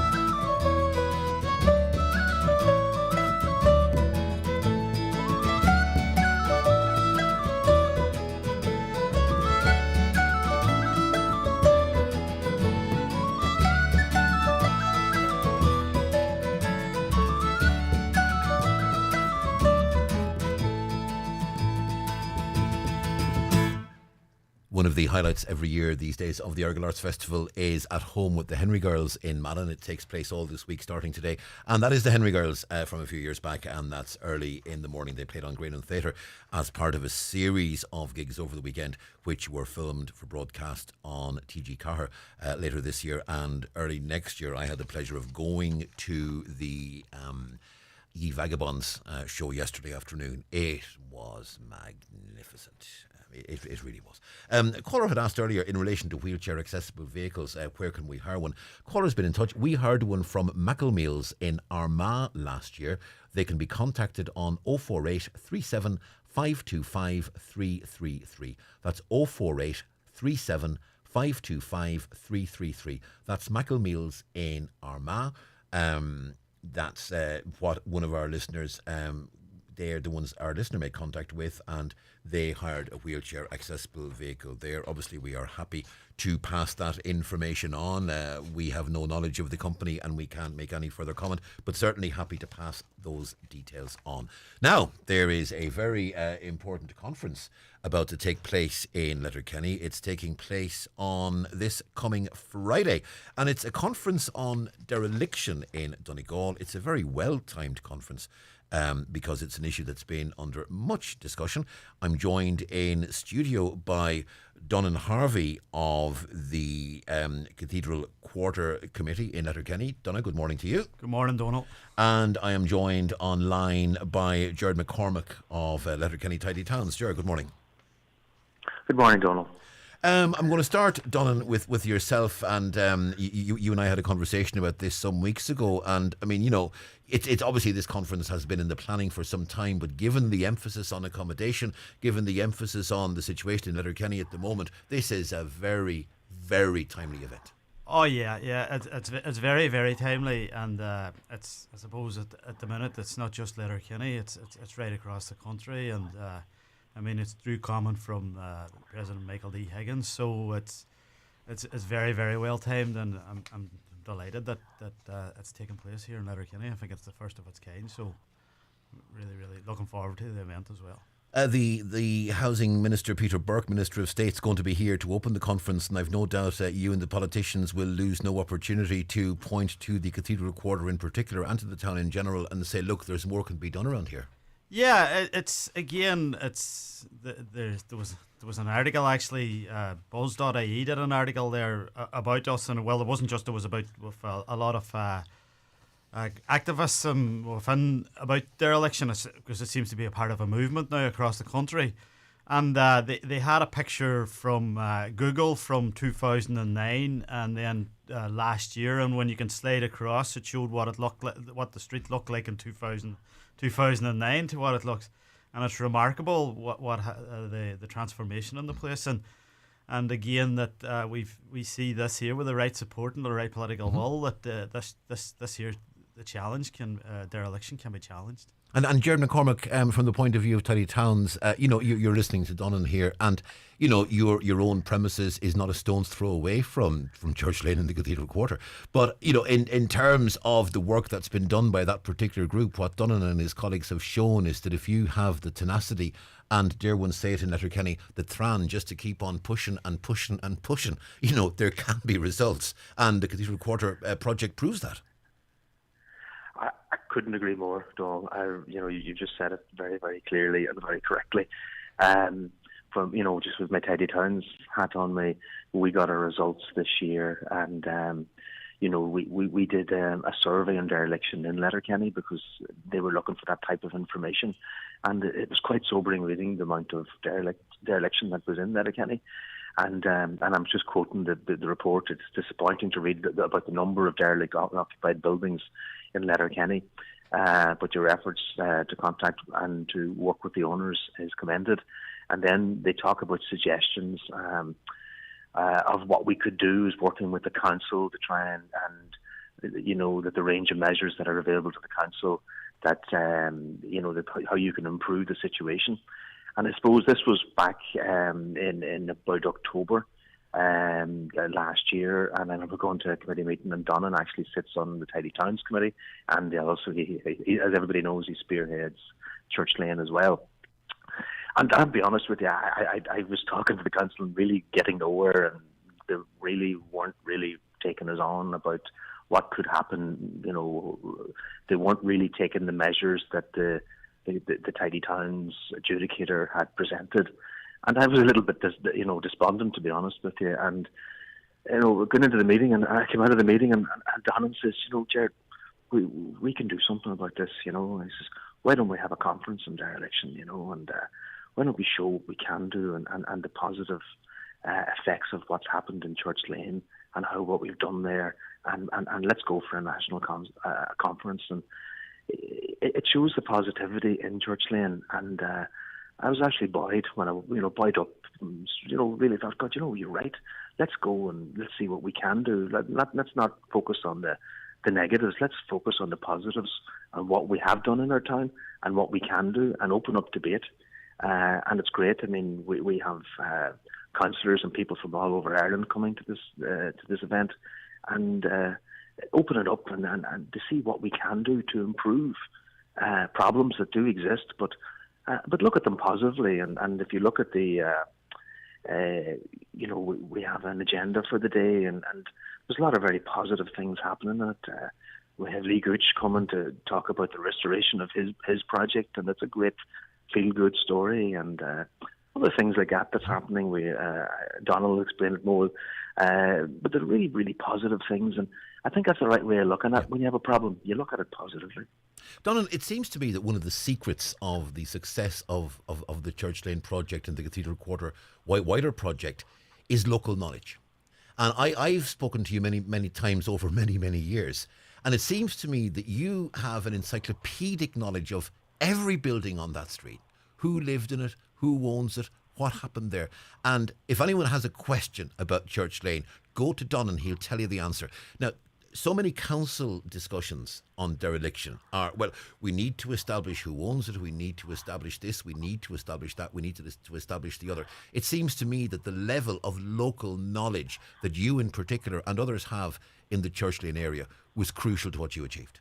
Yeah, I suppose it was finding out, like the owners and then even, I suppose, going further back. Actually, funny enough, I was having a conversation with one of the descendants of one of the families who lived on the Church Lane, and the problem was, again, going back to people renting the houses, and then even going back further, that you had this where you could own the house, but you didn't own the land on the house, and this is going back to, I suppose, to the days of when Southwell Estate and things like that there, and all the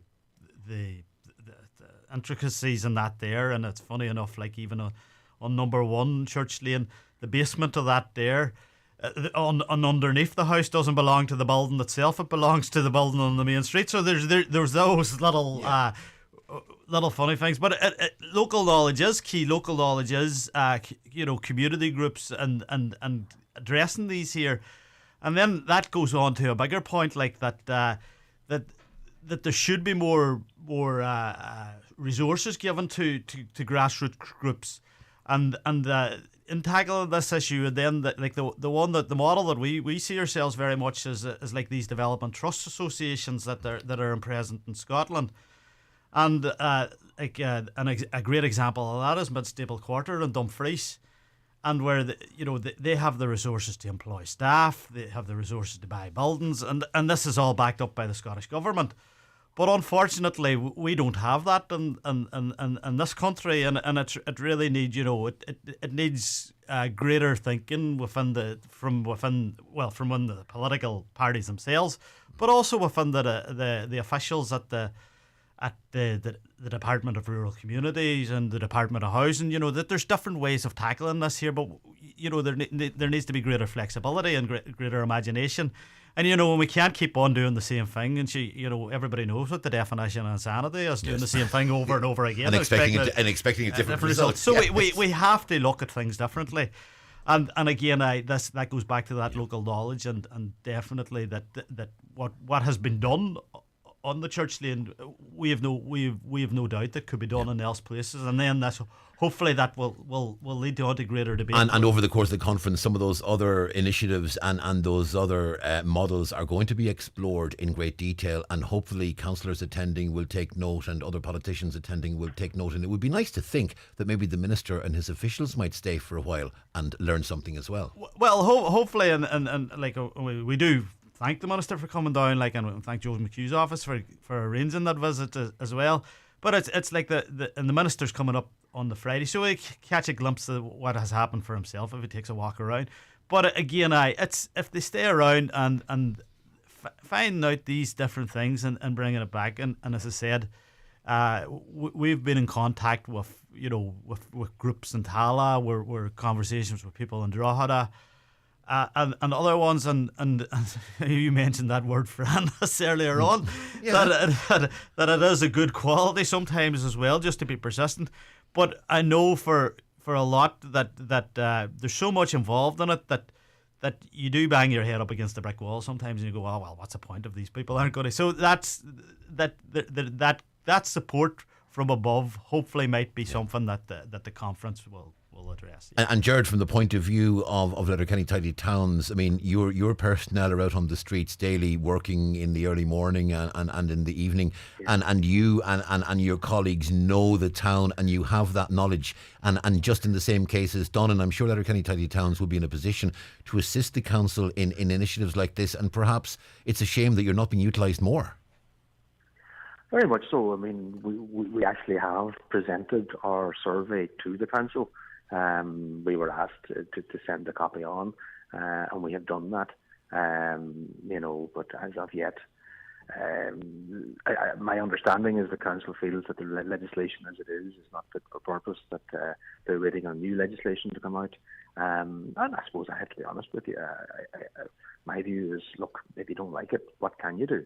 I always believe in being positive, and what can you get out? What can happen? Because we do have these problems. We walk down the street, we see them, everybody knows them. They've been regularly reported in the media, even over the last few weeks. Different councillors have highlighted a few areas in the town. And I always believe Letterkenny is a place where we should attack and be positive about our problems and look to solve them, and not to hide away from them. And I'm hoping maybe that this conference, first of all, is going to create debate, which is very positive. And you never know, just a little door might open somewhere, and as a town we just may improve our dereliction problem, which would be very timely, as you said at the start of the show. I mean, with things like the amount of lack of housing and the amount of people that all across all spectres of society who are looking for housing. We've got the resources, but we're not using them properly, and they're there, and the kind of solutions are being ignored. And Donal, in terms of the conference, if people wish to attend, it's on in Dillon's Hotel on Friday.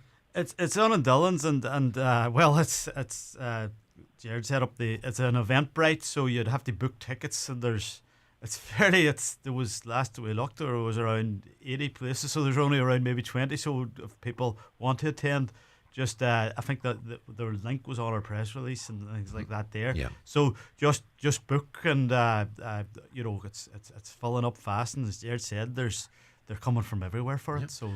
Excellent. Well, Donal, in terms of just very briefly give us just a rundown of some of the speakers that are there. Just briefly, just give people a flavour of what will be happening on the day. So in the morning, once I welcome him from Donal Kelly, the town's mayor, and then the official opening from the Minister of State, Peter Burke. Then we'll be having it's kind of hopefully then the county council section in the morning. So.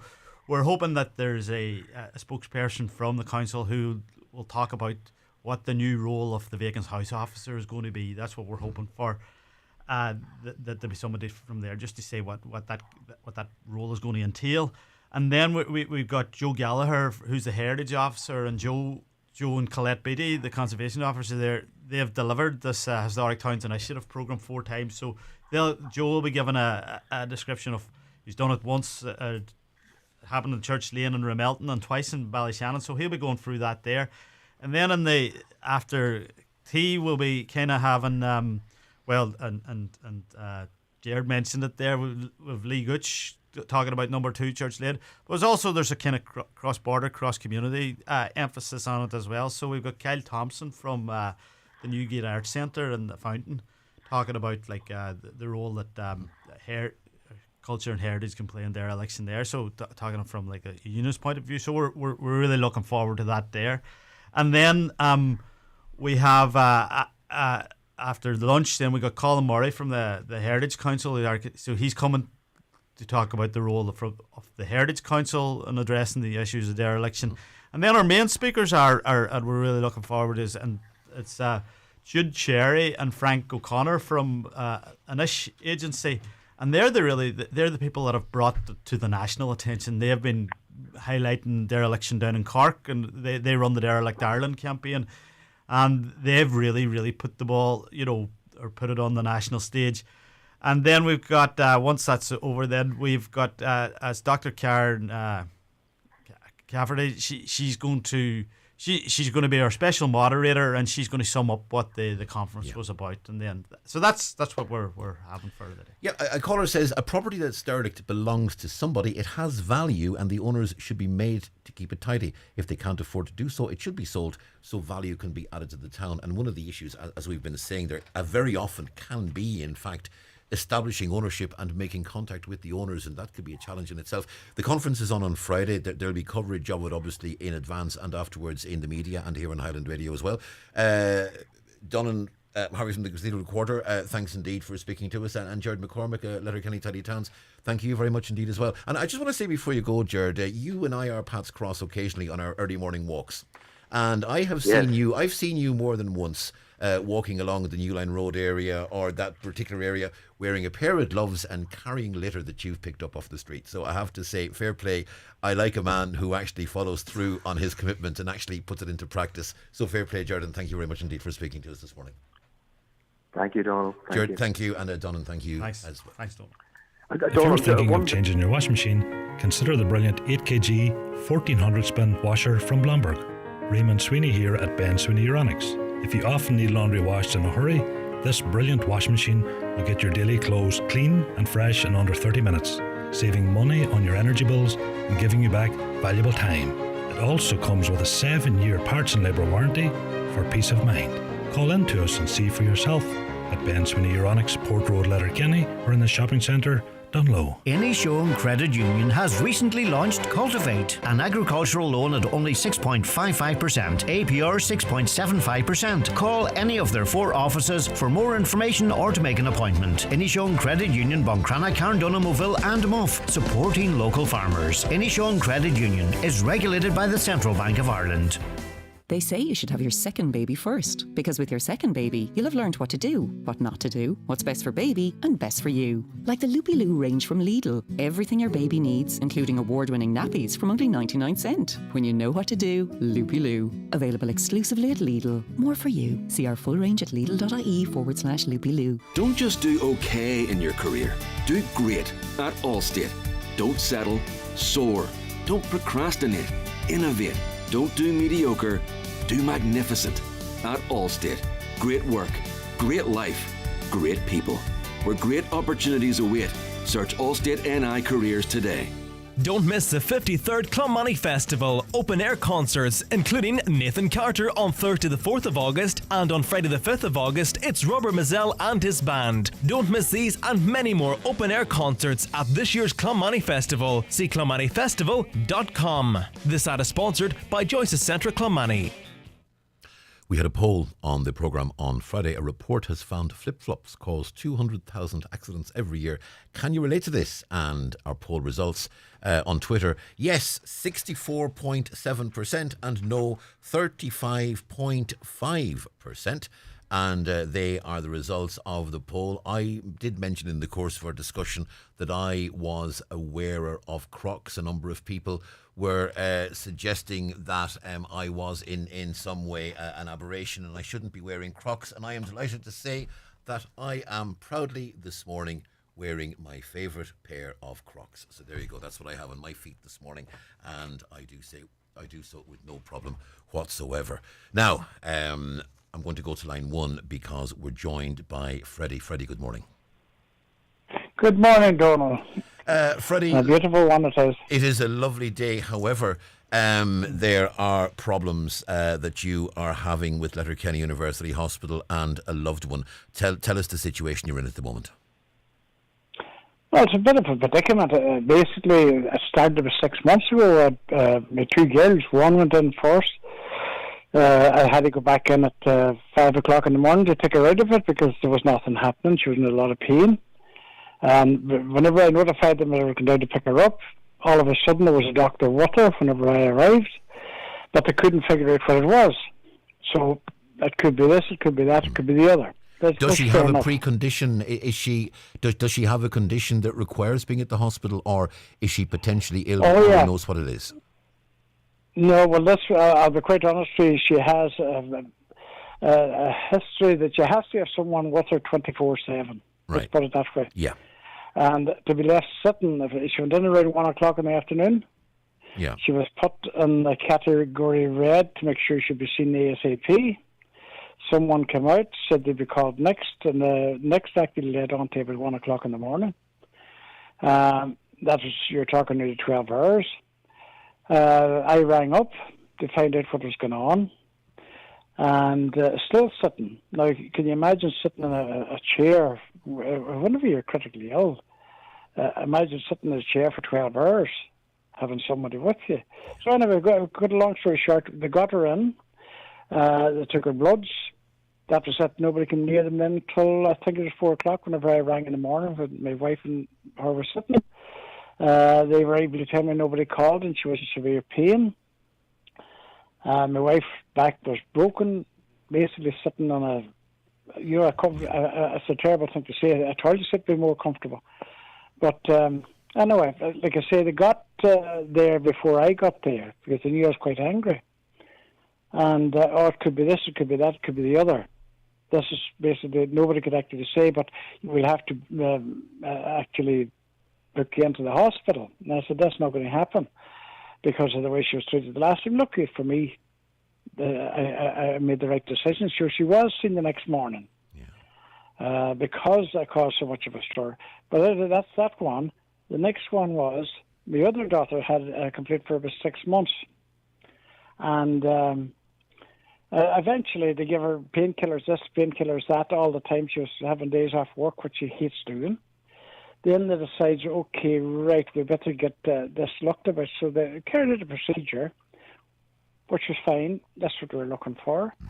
And things are going on. She was still very, very sore, a lot of pain, shall we say. And there was an issue that your daughter was, and there was an issue your daughter was to have been sent to Dublin, but when they went to do it, there was no record in Dublin of them expecting to receive her.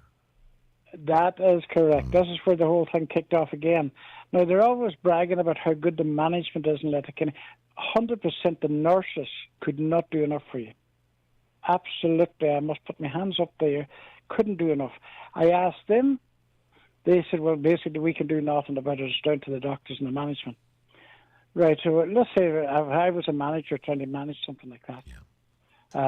You're x-rayed, sent off to Dublin because this is very urgent.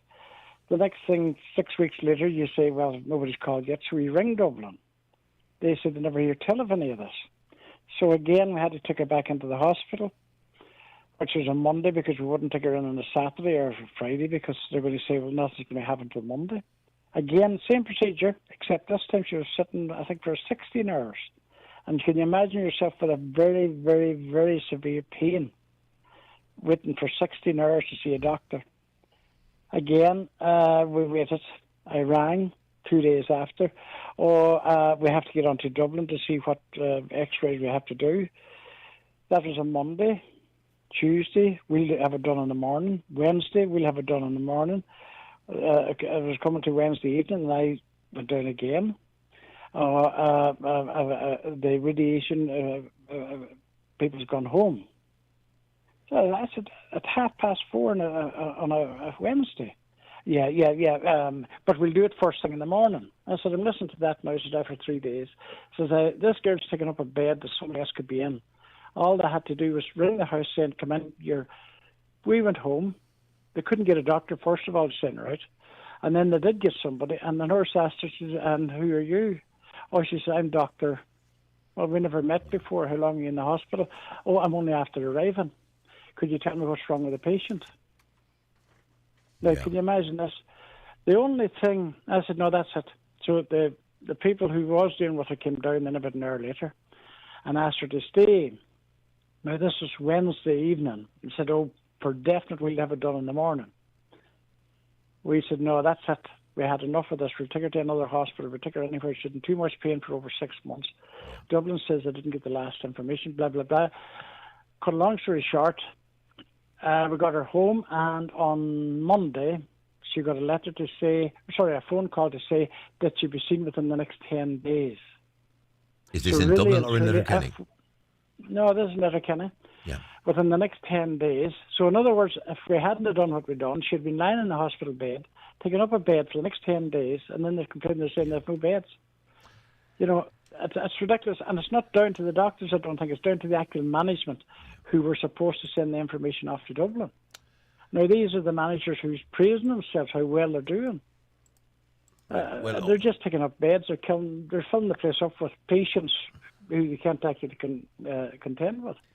But the only thing I can say that they're very good at, and that is telling you how much it's going to cost. You'll not be 2 minutes out of the hospital before the bill follows you out. Yeah. That is one thing for sure. I experienced that myself.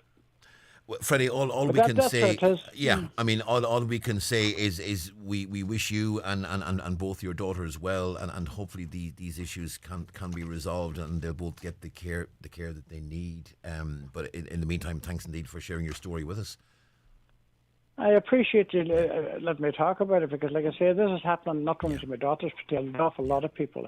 Absolutely. The people hear me on here on the odd occasion, and they're actually contacting me now just to say, because they won't. They're frightened to say anything. Well, I mean, hopefully, and hopefully this will be relieved and your concerns addressed. And if this helps that to happen, then all the better. But in the meantime, Freddie, thank you very much indeed. Oh, I would say they'll be in contact with me before the day is out after this. Okay, you take care, Donal, Freddie. Right, bye now. Bye. That's Freddie there, and the story of his daughters, and certainly, I mean, what could be more frustrating than to be told, oh, we've been on to Dublin, and Dublin have no record of this, because surely things like that should be working relatively smoothly. This is the 19 Noon Show on Highland Radio. It's 11 o'clock, time for the headlines, and we say good morning to Michaela Clark. Donal, good morning. Temperatures could hit 32 degrees in places today. More hot weather is on the cards, with a Spanish yellow high temperature warning in place. The highest temperature recorded in Donegal yesterday was 25.7 degrees at Finner Camp. Councillor Gary Doherty claims he is still without his mobile phone. Last week, Gardaí were called to a special meeting of Donegal County Council on foot of a claim that a phone belonging to Councillor Doherty had been taken by another councillor and removed from the chamber. Speaking at today's reconvened meeting, he confirmed his phone has not yet been returned. Plans for a brand new state-of-the-art Lidl store in Carndonagh has been appealed to in Bord Pleanála. It's understood an objection was lodged by a local competitor in the area. Planning for the project has been granted by Donegal County Council. A Letterkenny business owner says a 6-week road closure will be crazy and result in a major loss of revenue. Part of the high road between New Line Road and Upper Main Street will be closed from August the 2nd until September the 9th to facilitate water mains work. The head of Irish Rural Link has echoed calls from Social Justice Ireland to improve public transport options for people living in rural Ireland. The think tank has released a report this morning showing how people in the lowest income bracket are disproportionately impacted by the cost of living increases.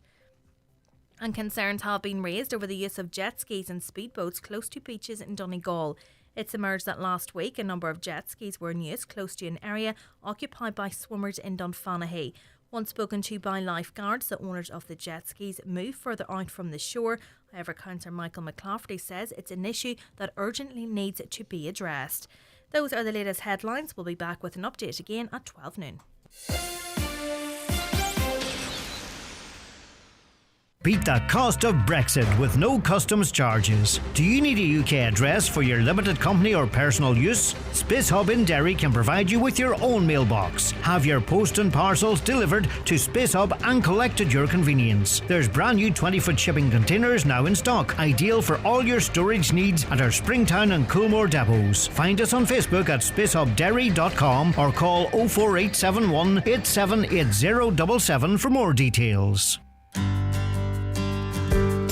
For me, it started with the specially selected Parma ham from Aldi. So silky, so melt in the mouth. You'll speak Italian after it. What about the specially selected sourdough cob? Irish, so you'll still sound Irish after eating that. And don't even get me started on the lime, basil and mandarin hand and body lotion. Shame you can't smell it over the radio. All this choice starts with Aldi. Every day amazing. At Hickey, Clark and Langan Insurance Brokers, they compare quotes from all the leading insurers, so you get a great price. Home, motor and van, farm, holiday home, travel and liability insurance, they quote them all. So if the worst happens, you're covered.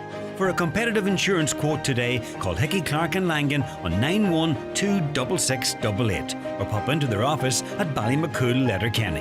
Hickey Clark and Langan General Insurances Limited, trading as Hickey Clark and Langan, is regulated by the Central Bank of Ireland. Hi folks, Paul McDevitt here, inviting you to join us this Monday night for another edition of the Monday Night Sessions. On the show this week, we welcome Ballybofey singer-songwriter Tommy Boner, known as the Straw Man, and we'll also be joined by Lifford singer-songwriter, that's Lynn Campbell, who will tell us all about her new music. We'll also be playing brand new music from throughout the country, so between 8 and 10 p.m. this Monday night, it's the Monday Night Sessions, right here on Highland Radio. You're all living your best lives now, aren't you? That's right. Andrea got a new car with heated everything. Greg's finally having his horse-themed wedding. I'm getting the bathroom redone.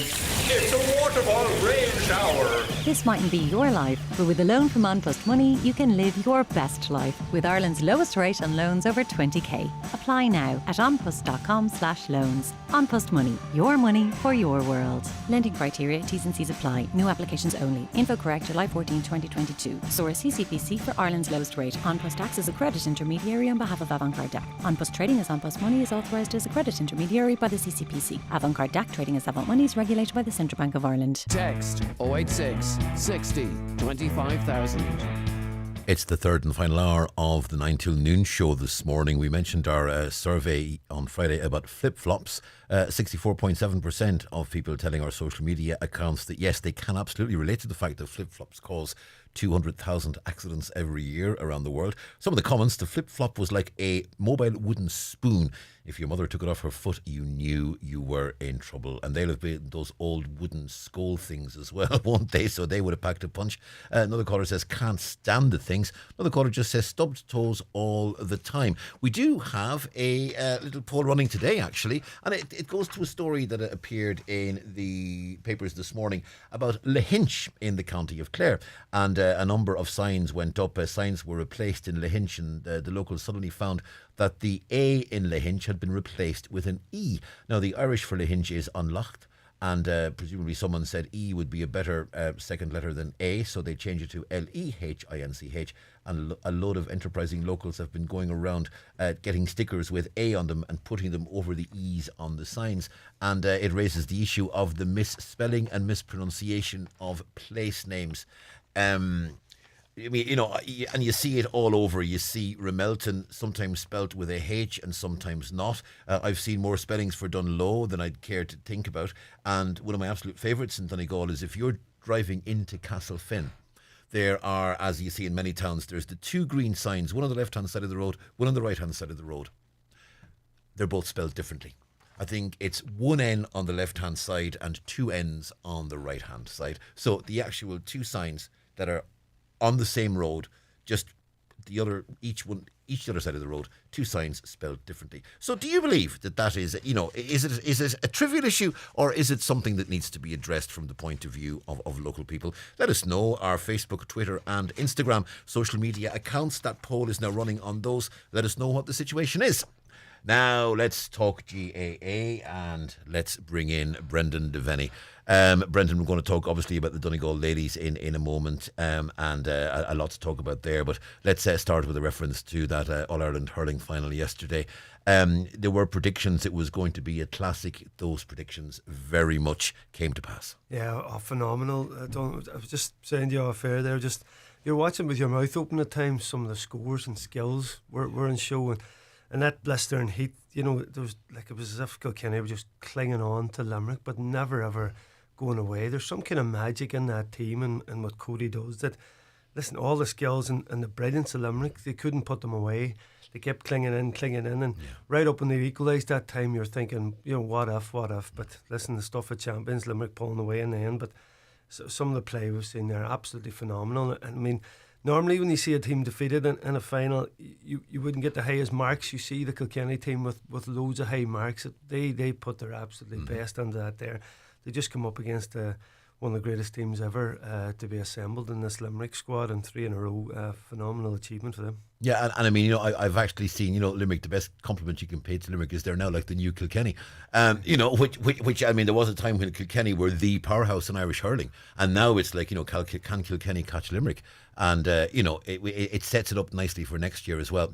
I want to put a point to you that I saw on What about social Waterford? media. Are they coming back into the... I would love to. Look, Waterford, flattered to deceive, Brendan. Waterford have got into more semi-finals and All-Ireland finals, and I mean, both at the hands of Limerick and at the hands of Kilkenny in a couple of matches. They need in a recent millionaire years. backer like Limerick. Well, JP McManus would be very, very nice. Thank you very much indeed. Maybe a billionaire. Absolutely, you'd certainly need it. There's no doubt about that. But a comment was made on social media, and it was this, and I'm almost loath to put this to you given your own footballing background.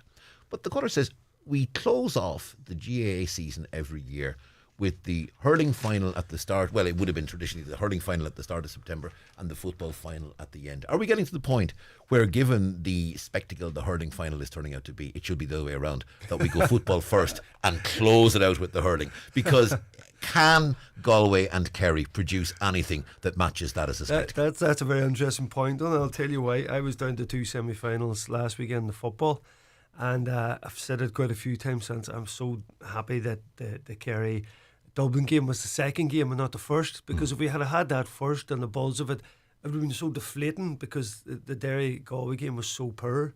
But the fact that came second, I left Dublin buoyant mood, and we were looking forward to the final, and we parked it off. So yeah, there is a reference to it. Now I would say the football final, I don't see any reason why it wouldn't be a good game. If Derry had got into the final, and sorry Derry listeners listening, it wouldn't have been a good game because of Derry's style.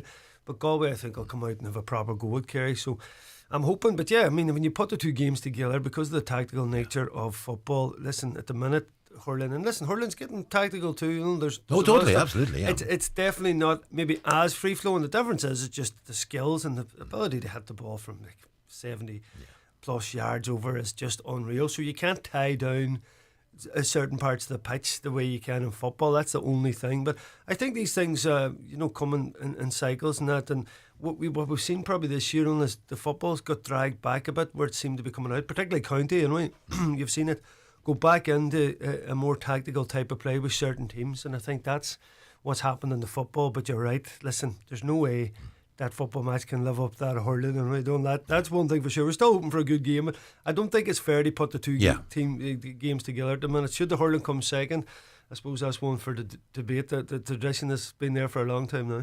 Okay, let's look towards tonight, the debate, and of course front and centre will be the Donegal ladies' sadly defeat to Meath at the weekend. But looking at the positive, the Donegal ladies took the All-Ireland champions to 2 points. Yeah. Well, listen, they'll be contenders, they're right up there.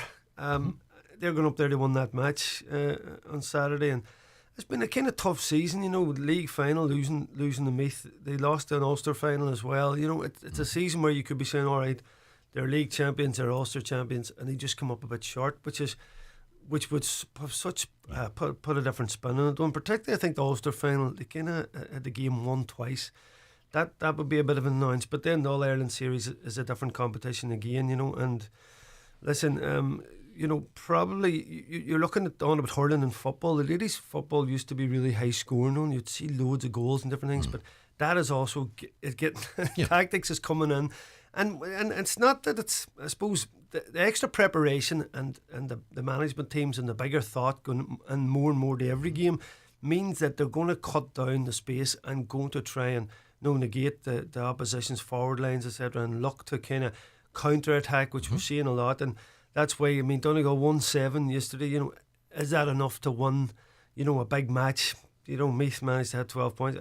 I think really they were 6 points up at one stage in the game, and in a low-scoring game like that, it's massive, Donal. And listen, Karen Guthrie came off the bench and did the damage against Dublin, and almost worked perfectly again. She had a brilliant goal chance saved in the 53rd minute. That would have put us 2 up again. I think that was the winning and losing of it, and fine margins in these games. And Meath, of course, who come through playing that counter-attacking system last year, very good at it, is what Donegal do as well. So there's a few goal chances in the game that on another day could have went in and changed it, Donal. So listen, tough one from there's a lot of new talent coming through, but then there's a lot of girls who have been there a long time now.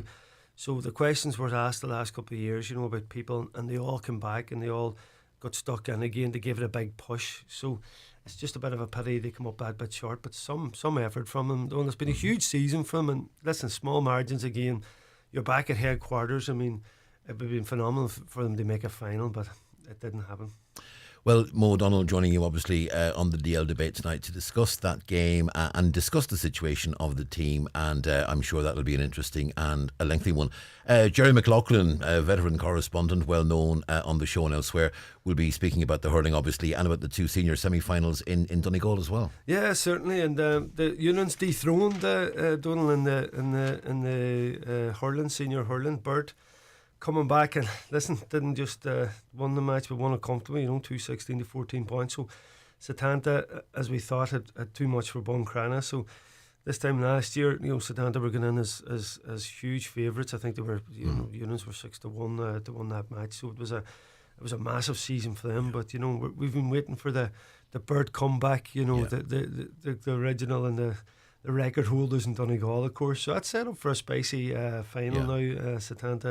Setanta and Burt, and as I say, Burt on the comeback, like they've been down compared to where they have been this last number of seasons. So certainly set up for an interesting final season. And that traditionally would have been sort of the two hurling powerhouses in Donegal. Unions obviously in recent years have really come to the fore. Yeah, but I mean, it would have been McCool's Burt Setanta, and there was years when it was every year the final was Burt Setanta, Burt Setanta, Burt Setanta, Burt Setanta for years for years at a stretch. Yeah. It's certainly an interesting one. And also looking ahead to Galway Kerry and what that's going to be like. Frank Roach from the Indo Sports on as well, and just get his views on the season so far and some of the things we've talked about there, Donal, about tactics and where is the game going and how do we perceive winning versus tactics, and you'll see all the time it's all about winning, and I think the game's a lot bigger than that there, and we've got to be careful that we're not turning people off from it. At the end of the day, the game has many different components to it. And if you have a poor match happening and the fans start to turn away from it and people start to turn off from TV, then the game drops down. And that's something I think be interesting to get Frank's views on, and a look ahead, of course, to the big final. Donal, I hope it lives up to the hurling one, as you say. Well, if it does, I mean, it'll be some spectacle. I didn't actually hear the full debate last week because I was working inside. Did you and Greg talk about the announcement by Pat Spillane that he's hanging up his microphone and walking off into the sunset? No. What do you make of that? Is it going to be a loss or is it good riddance? Listen, I suppose entertainment value, Donal, we've looked at it now. There's been savage criticism about Sunday Game and about analysis shows, particularly the TV shows, that they've been bland. And you've seen from Brawley, it was said that RT were starting to advise them on what to say, kind of thing, and giving them kind of pointers. And that's one of the reasons then there was a fallout, I would say, among other fallouts with Brawley. But Spillane, listen, he's there so long, he has the medals, he's entertaining, I think, more than anything. So guys like that are a big miss. If you look at a lot of the guys coming through now, some of them aren't bad analysts, but you're probably missing that wee bit of crack and fun, and particularly when you think of Spillane and Brawley and some of the arguments and rows they would have had. But he always spoke his mind. Yeah, and I think that type of TV is important. When you see a lot of fans that maybe aren't deep into analysis, they love seeing guys that get on. And I think it's probably getting that balance between a bit of entertainment that, but he certainly must. While nice man, I've met him a few times, and sometimes you get taken aback by how genuine and nice guys are. Sometimes you might meet them, and there's an odd guy out there, you would talk very quickly to you or move on. But see a guy like Spillane there, he always seemed to take time to talk, and it's something that I would have noticed from him. A real genuine nice guy. And of course, in this part of the world, Spillane will always be associated with two words.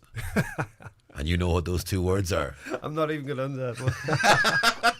I suspect most people do. The initials are PF. Brendan, thanks very much indeed for speaking to us this morning. That's Brendan. Oh, by the way, we'd better promote it, actually, the DL debate. Yes, it's on tonight after the news at 7. Just have a 7 News podcast and podcast at 100. Yeah, we have to get that in as well. Grand, I think everyone knows that at this stage, Brendan. Have a great day. Appreciate you. No one likes an empty-handed guest. That's why at Lidl we've a new range of chilled cakes and desserts from just $2.99. Grab delicious fresh cheesecakes, custard slices, eclairs, apple turnovers, an indulgent Black Forest Gateau with chocolatey flakes, or gorgeous Belgian chocolate ganache cake. Best guest ever. Lidl, more for you. Hi, it's Owen. I can't answer the phone right now. I'm currently enjoying the advanced comfort seats and suspension with progressive hydraulic cushions in my new Citroen C5 Aircross SUV. I'm really enjoying the drive, so please don't leave a message. With Citroen's advanced comfort technology, you may end up travelling further than you planned. Experience Citroen Comfort, a 5-year warranty and flexible payment options across the range. For more, see citroen.ie. Citroën. The new Citroen C5 Aircross is now available at your local dealer, Highland Motors, Mountain Top, Letterkenny. At AIB, we know how difficult finding the right home can be. The searching, bidding and time that lives behind every sale agreed sign. But when you finally do find the right home, AIB can make the mortgage part easier. With our online mortgage tool, you can manage your application online. Find out more at aib.ie. AIB, we back belief. Lending criteria, terms and conditions apply. Allied Irish Banks plc is an authorised agent and servicer of AIB Mortgage Bank QC in relation to the origination and servicing of mortgage loans and mortgages. Allied Irish Banks plc and AIB Mortgage Bank QC are regulated by the Central Bank of Ireland. If you can, join me, Brendan Devaney, this Monday for the DL debate. It's a huge weekend for our senior ladies footballers as they take on Meath in the All-Ireland semi-final at Croke Park. We'll have interviews and analysis from the big match. Joining me on the show, veteran GA correspondent Jerry McGowan to discuss All-Ireland hurling final and the 2 club semi-finals taking place in Donegal this weekend. Also on the show, Frank Roach of the Indo Sport to discuss All-Ireland football series so far and the final to come. That's the DL debate, podcast on highlandradio.com and just after 7pm news this Monday on Highland Radio. The DL debate with Sister Sarah's Letterkenny, serving food you'll love till 9pm daily in Sarah's Kitchen. And there's free admission entertainment every weekend. This is the 9 till noon show on Highland Radio. Donal Kavanagh with you on till 12 noon, which is what, about, give or take 39 minutes away. So let's see how much we can get in between now and then. I'm going to give you some good news. You remember earlier on we had a caller had let us know that they had picked up a wrong case in Omagh when they were taking the bus, and they had brought the case to Letterkenny, and they were hoping that they could get their case back, and there were 2 identical cases on the bus and they picked up the wrong one. Well, I can tell you that it's worked out. The case was brought to Letterkenny this morning, met a family member at the bus station who'd heard the notice. The 2 cases have been swapped around and everyone is happy and delighted that we were able to help facilitate that in happening. We spoke before the break to Freddie, who has had some bad experiences at Letterkenny University Hospital with regards to his daughters, particularly in the emergency department, and he outlined some concerns and some issues. Now, another caller has been on to say, I want to mention the great experience I had in A&E. I was in the trauma clinic because I'd fractured my wrist from reception to the whole way through. It was an excellent experience. I often hear complaints about the emergency department. I just want to give praise where it's due. We were speaking earlier about vessels and safety measures and so on, and caller says all registered Irish fishing boats of all sizes are required by law to have all safety measures, training and equipment in place. However, it seems any clown can jump onto a speedboat or jet ski. A lot of them show no respect for local conditions, so says a caller. And maybe education is the key, because we heard from Councillor Michael McClafferty that there were a number of young lads on jet skis at Dunfanaghy, and they were using them in a way that could have been considered dangerous. But the lifeguards approached them. As soon as they did, they said, no problem, grand, and they went out and it was resolved with a quiet word, and that's always what you want to see happen. With regards to traffic, caller says Donegal County Council might as well shut Letterkenny down. Any further disruption to traffic will make an already crazy scenario just impossible, so says a caller. Now, are you in a position where you are at home with young children and they are starting to do your head in a bit? Now, on days like today, hopefully you can go out and you can go to the beach and you can do a lot with them, but it's not always like today, and you don't always have the opportunity to so do. Tina McDade is a junior infants teacher and works on Instagram under the lovely hashtag Teacher of Dotes. Do you call them hashtags on Instagram, or do they have different names? Yeah, I don't know myself either, to be honest. I don't know. We would have called them handles when we were on CB Radio. We'll go with that. We'll go with handle. Yeah, we're just going to Teacher of Dotes. Lovely, lovely name. Tina, good morning. Good morning. How are you? I'm very well indeed. Tina, you're a junior infants teacher, but and you use your Instagram channel to give some advice to parents and to others on what to do with younger kids, because they're at that lovely, are we there yet stage, where sometimes they can be manic, and it appears they woke up and had 5 espressos first thing, and they're just bouncing. Correct. Yeah, well, I also have 2 children myself, so I kind of see it from both perspectives, and thank you very much for inviting me on to talk. Yeah. So I'll just share with you first of all some things that I have learned recently. Absolutely, go for it. As a parent, just you do you. Just do what works for you and for your unit, and don't worry about what's going on elsewhere. Just focus on your family unit and the needs of your own family and of your own children. If you're going on days out, set a budget. It doesn't have to be flamboyant or anyway exaggerated. Everything in moderation. There's a lot of talk now about digital devices. The Prensky in 2001 coined the phrase digital natives. So now those digital natives are parents. So technology is here, so it's how we work with it and in moderation. Listen to your children is the number one thing that I will say. As adults, we tend to talk 80% of the time and listen 20% of the time. And when you're dealing with children, it's very important that we listen to them 80% of the time, because they will tell you what they want to do. And it's also important to remember, a lot of the time I hear, well, in my day, children wear X, Y, and Z. Let me tell you now, I have no idea what it is like to be a 6-year-old in 2022. And I'm going to stretch this and say I was a child of the 90s, just about, okay? But I was 6 in the 90s. I know what it was like to be 6 years old in 1990. I have no idea what it's like for my 6-year-old daughter to be a 6-year-old right now. Yeah. You're shaped by your family, your society, your ethnicity, so many things. So let your child be a full, complete 6-year-old in themselves and do exactly what they need to do. You're not preparing them for first class, second class.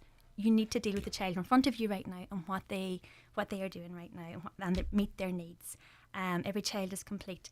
Childhood is over in a flash, and you will attest to this too. It's for adults, it can be exhausting, it's quick and it's precious, but for the child, it's their time to be curious, truth-seeking, innocent, physical, busy, chatty.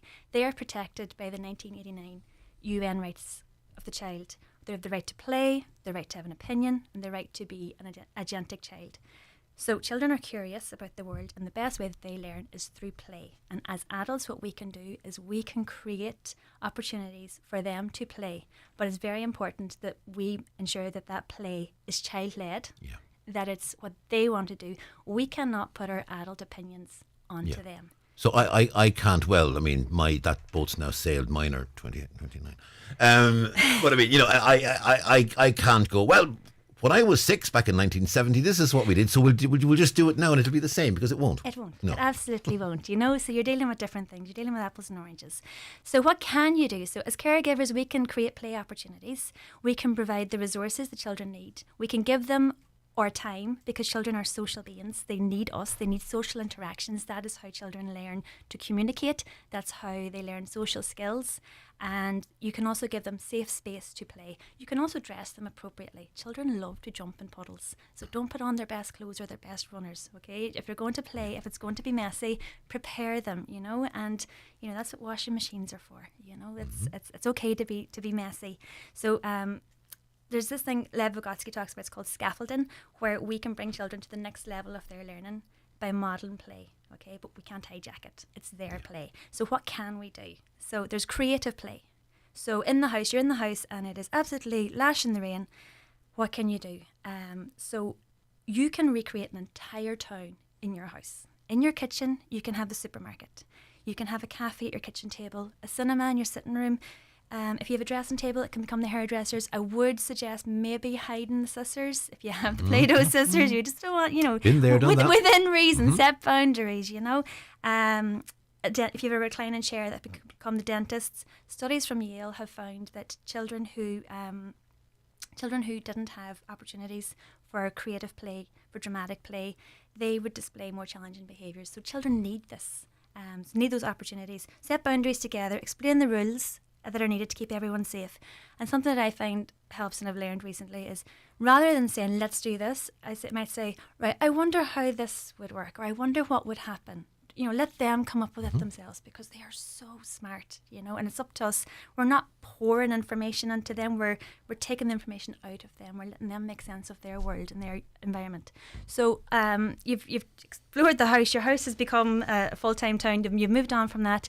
You could, a lot of these things are going to sound like the horrors of lockdown, of all the things that we did back then. But, they were all good things. Encourage your children to bake with you. Make toast, butter toast, simple things like that.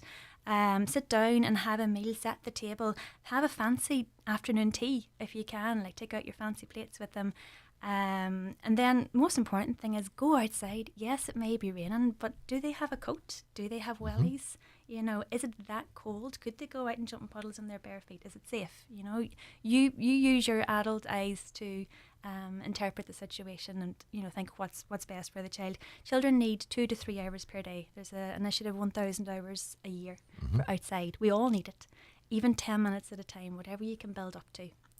Shall I pause, or do you want they are resilient, and sometimes we feel the need to protect when actually, and it goes down, and maybe it's typified in, we've all heard the discussion about the 5-second rule, and something has fallen on the floor, and we're now being told that one of the problems children have is, in the past, because they crawled around in the mud for half the day, now, and they built up immunity to everything. These days we can be so sanitized, and we can be so clean, and we can be so forensic about being that they'll now pick up everything and anything because they haven't allowed themselves to become immune to anything. I mean, and I'm going to say the phrase. I mean, in my day, I would go out at after lunch, and I went home when my mother stood at the back door and wrote, "Donal!"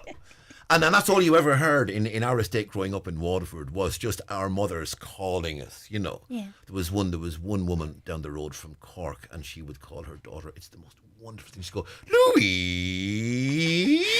Oh, it's fantastic. And that's what we did. We just went out and we ran around the place, went into the woods and built camps, and we did it all day. Yeah. And, our parents never really went through that sort of stuff with us, really, because quite frankly we were just outside messing about. Exactly. And we did it all the time. So our parents perhaps now too much the other side and too protective.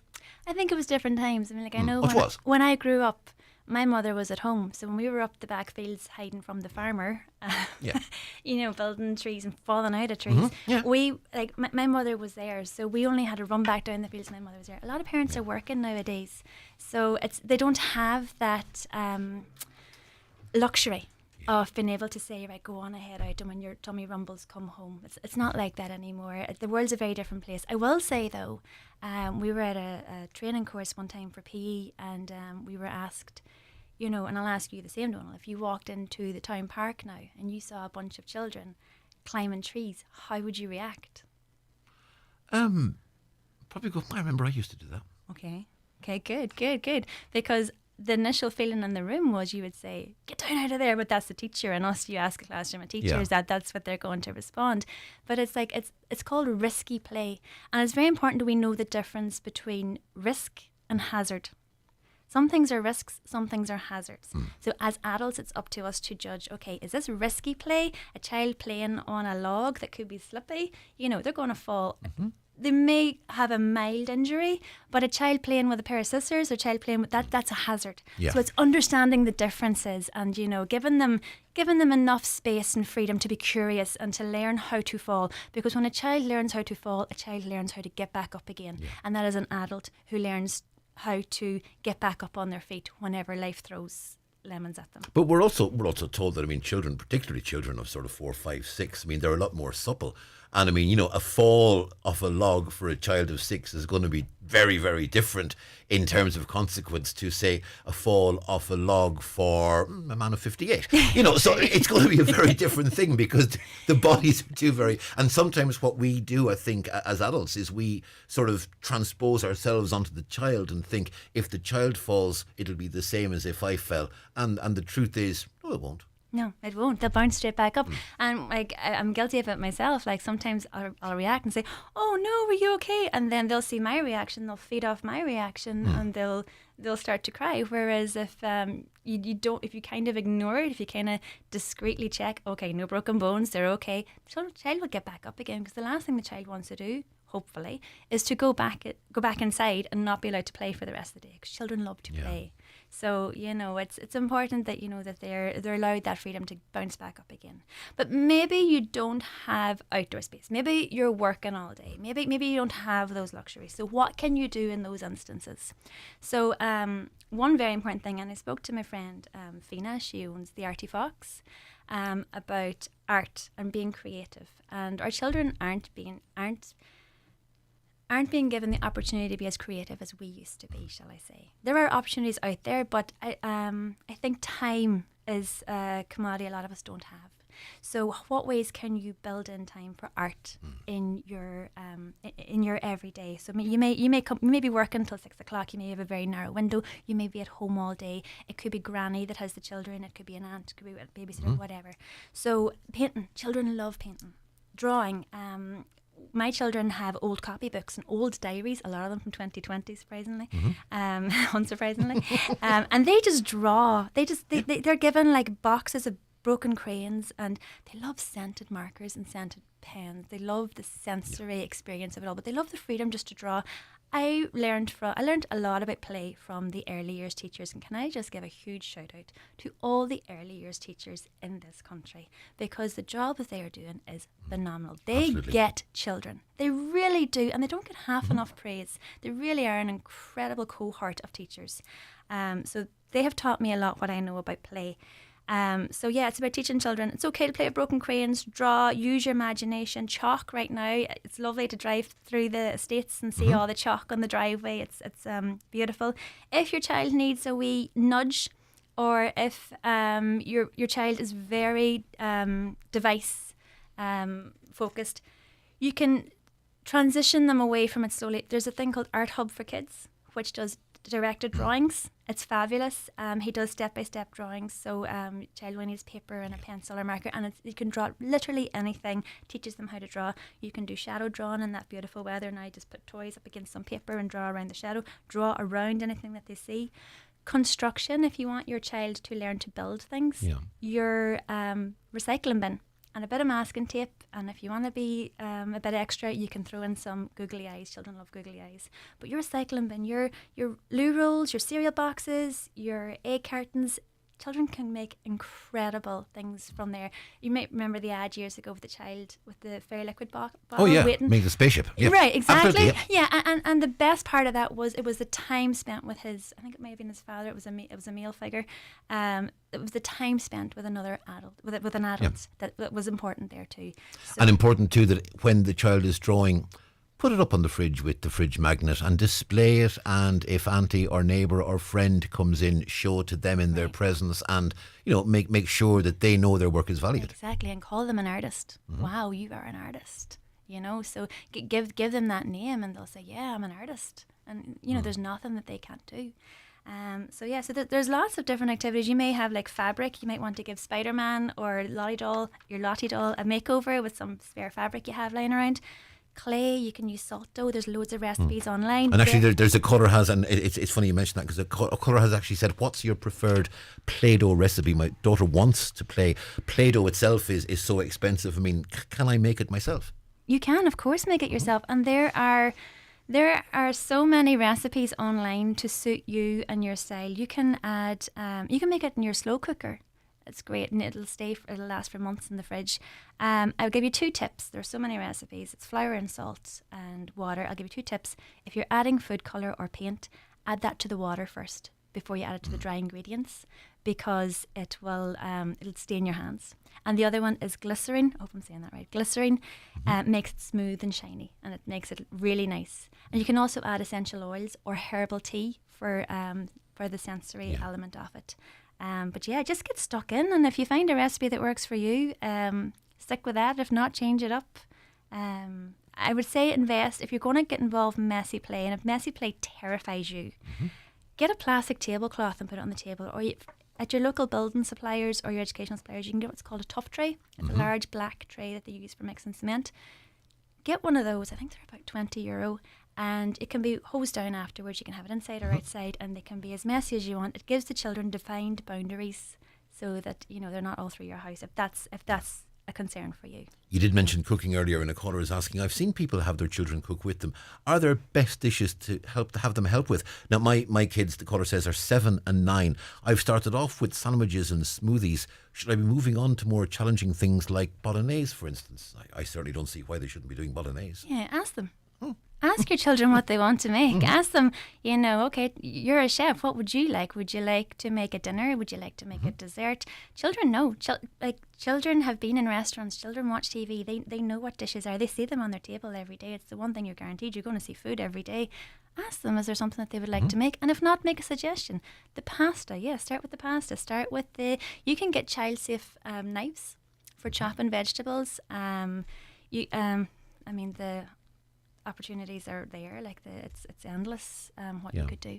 Well, bread making as well, I think, is really good as well. And there's I did this before. I got a bread recipe years ago from a friend in Waterford, and it is the simplest bread recipe in history. You'll have to share that. Okay, I'll share it. Equal quantities, natural yogurt, and self-raising flour. Basically, what I do is I get a tub of, the 500-gram tub of natural yogurt. Right. Pop it into a bowl. I get about 400. I would take about 400, given that you'll not get a full 500. I would get 450 grams of self-raising flour. Whack it into the bowl. Stir the hell out of it. Whack it into the oven for 35 minutes at 200. Bingo. That's it. Perfect. That's it. Perfect. That's and it. You could do that with the children. And then Tub of natural yogurt, 450 grams, self-raising flour. Give them a spoon. Stand well back. Leave them. Batter the hell out of it. Right. Loaf tin. In it goes. In Italy, there's the Magalusi way. They have children from the age of 3 carrying steaming hot bowls of pasta to sit down and eat, because the children have learned, it's hot, don't touch it. And there's that element of trust. Now, what works in Italy might not work here, but it is doable. In parts of Africa, they have children using machetes from the age of 12 months. I'm not saying advocating that it's culturally appropriate, but I'm just saying, it is there. It can work. Tina, before I let you go, and sadly we're coming toward the end, but you have brought in a pile of books, and I always say books are so important at every age. Start them young and keep them going until they're 100. But you've got a couple of books, and we're going to start, I think, with a series written by a mutual friend of ours. Yes, from Louise Flanagan. Dragon Terror, absolutely fabulous. If you haven't heard of it, get it. It's fabulous for all ages. I read it to the children at school. I read it to my children at night. There are 6 books in the series. It's available in the library, but it's also available from lots of places. So maybe if you have somebody school age, and you might be have a birthday or something coming up, I highly recommend the Dragon Terror series. There's also, I also have to plug my sister Brie Carr. She has her books as well. Oh yeah. But there's a lot of books, picture books. If you don't have a budget, I will just say I contacted some of the charity shops before I came on here. So just before we go, I will say if you can't get to your local library, your charity shops carry a stock of books and toys. And if you have toys or books in really good condition, they are looking for them. So you don't have to buy everything new. And one thing I found, certainly with my own children, and I suspect this is the case with many children, don't assume that they can only read letters that are 6 foot tall and only read books that have 4 words on a page. Maybe give them something that might be slightly advanced. Maybe push them a little bit. I gave a niece of mine once, I gave her a copy of The Hobbit, and I was questioned about it. Are you sure and I says, well, if she can't read it this year, she'll read it next year. Correct. But I want her to have The Hobbit. Yeah. And she did read it. It's fabulous. And she loved it. And I think sometimes we almost fail to appreciate how advanced they are. And I would much rather overestimate than underestimate their abilities, because the chances are you will, if you are far more likely to underestimate what they can do than to overestimate what they can do, if that makes sense. Exactly. And on the flip side of that, you can always give older children picture books because you're trying to build critical thinking. Mm-hmm. So give them picture books. Ask them, okay, what's the illustrator doing in this book? Try and find the hidden message. Read between the lines. So it works both ways. Challenge children and also challenge children. Give them the unexpected. Yeah. Tina, it's been an absolute pleasure. Thanks very much indeed for coming into us, and hopefully we've given people some idea, some inspiration, and most of all, we've said to people, look, have the crack. Do. Enjoy yourselves. Listen to them. Yeah. Listen to your children. Ask your children what they want to do, and Because, they'll tell you. And I believe you me, I can stand testament to this. In a flash, they'll be through school, through college, and suddenly they'll be working jobs and driving cars and going out to the pub, and you'll be wondering, how the hell did that happen? Trust me. Thanks, Donal. I know. Thank you, Tina. It's been a pleasure. Bye-bye now. Get more out of summer for less.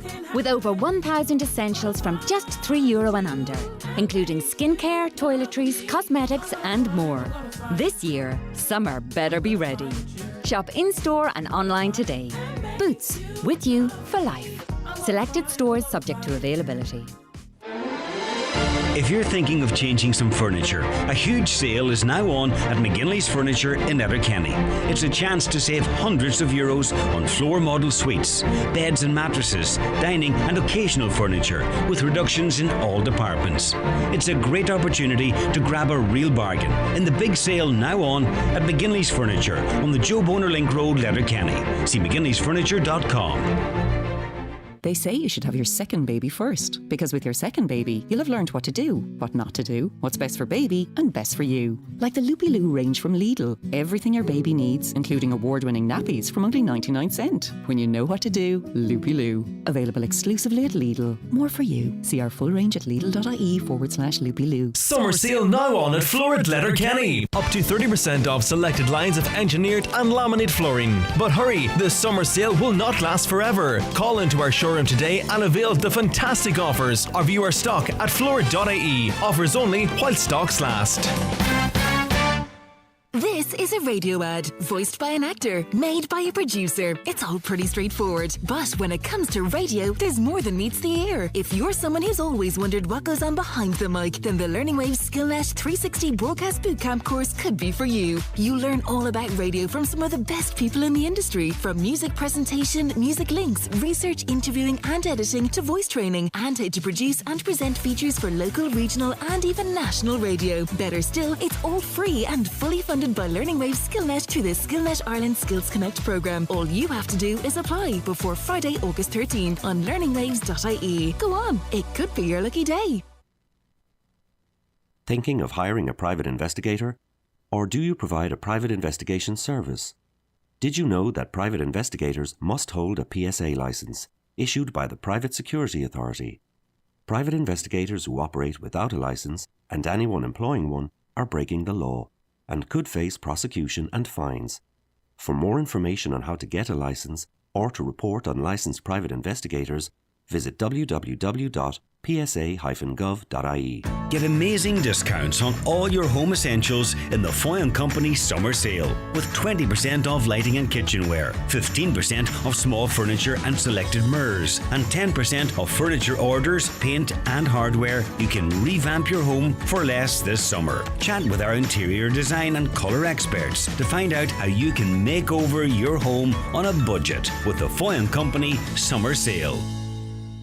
Bingo every Monday night at the Halfway House Bingo Burnfoot. Doors open 7:30, eyes down 8:30.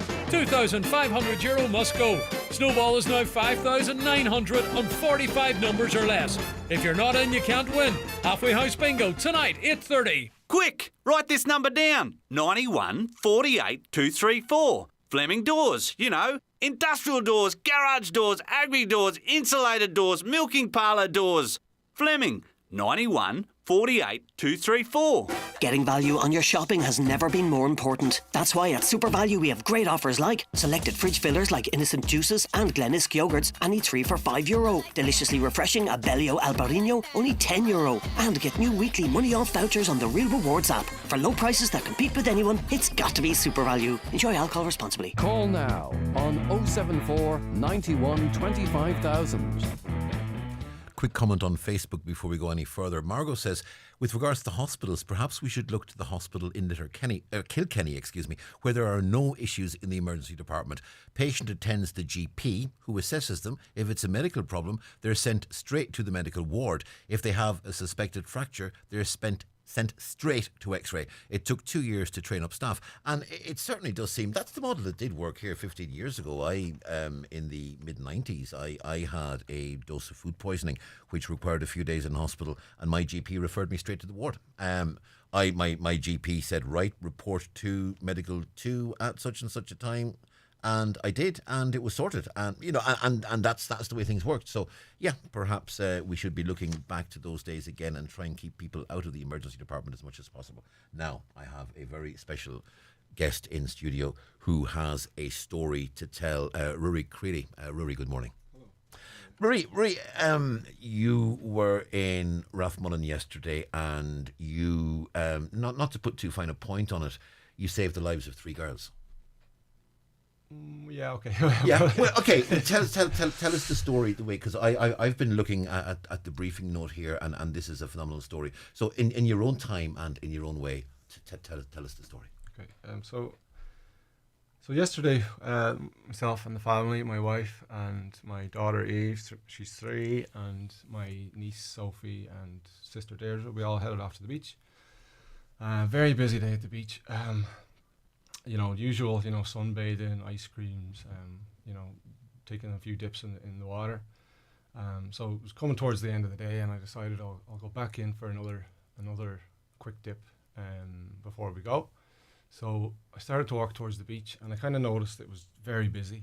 So I was scanning the beach looking for a gap in the water, that I could make my way in and not be on top of anyone, Yeah.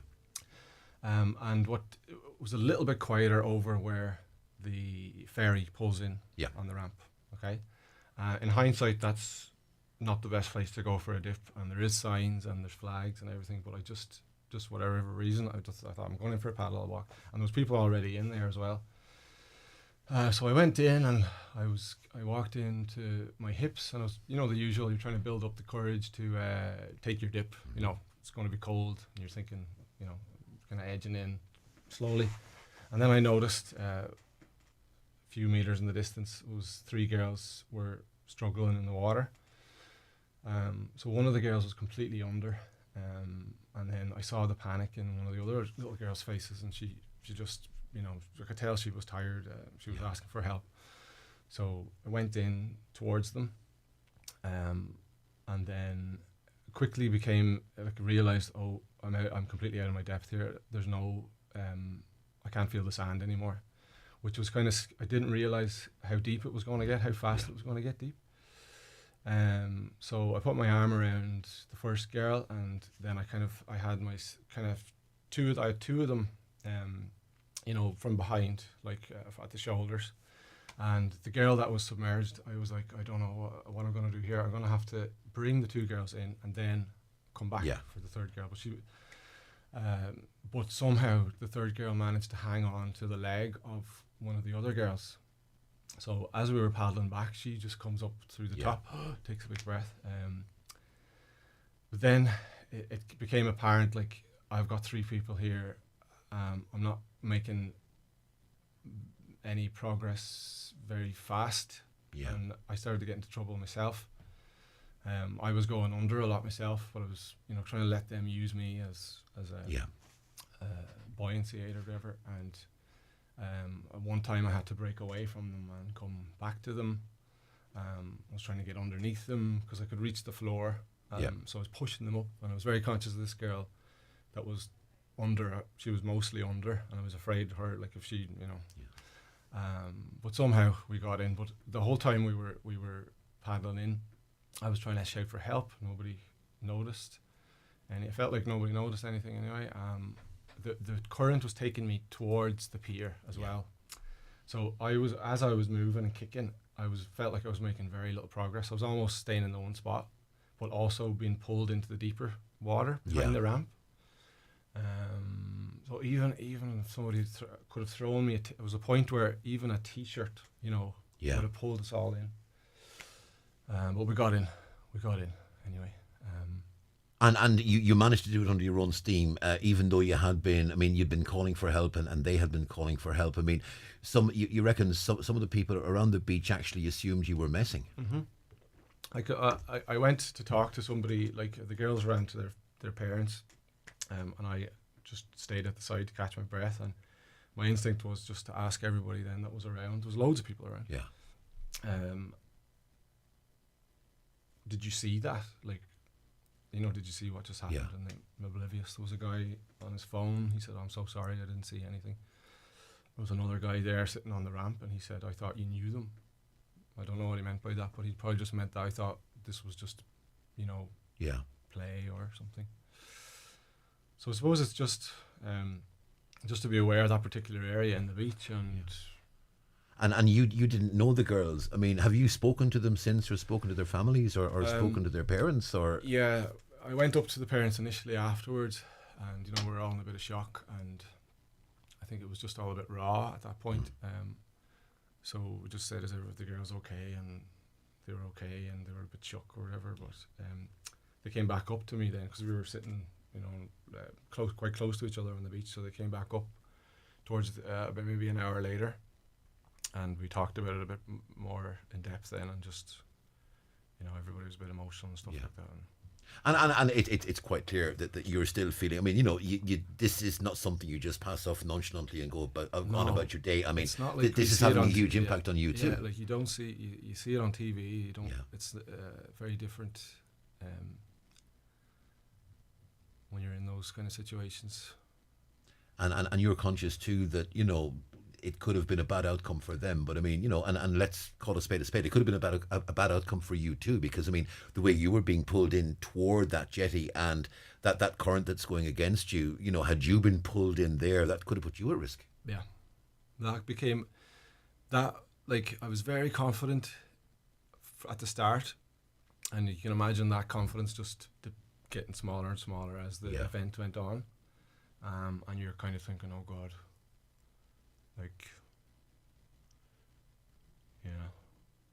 And I'm sure, I'm not sure how much sleep you had last night. Not but much, I you see my eyes. Yeah, and it's, but I mean, you know, and obviously it's going to take a while, you know, for you to come to terms with the enormity of this, and you know, somewhere down the line, I would be very surprised if there wasn't some form of recognition and so on and so forth. But that's obviously for another day, and you know, that's maybe a conversation that we'll have, and maybe at some point in the future we'll have the conversation again when the initial emotional shock of it is gone. But I mean, Rory, you know, all I can say is, look, there are 3 people alive. You know, well, there's 4 people alive today, but there are 3 girls alive today that might not be alive were it not for you. And you know, that's once you've processed that knowledge, I mean, I think you can, you know yourself that you have saved lives here, and that is a phenomenal thing. And look, fair play to you, and well done to you. And again, I don't know if you heard any of the show earlier on. We were speaking to John MacArthur from the RNLI, and he was saying, look, if you're ever on the side of the water and you see a potential situation, he said, don't ever think, I wonder what if, maybe, should I? Always make the call.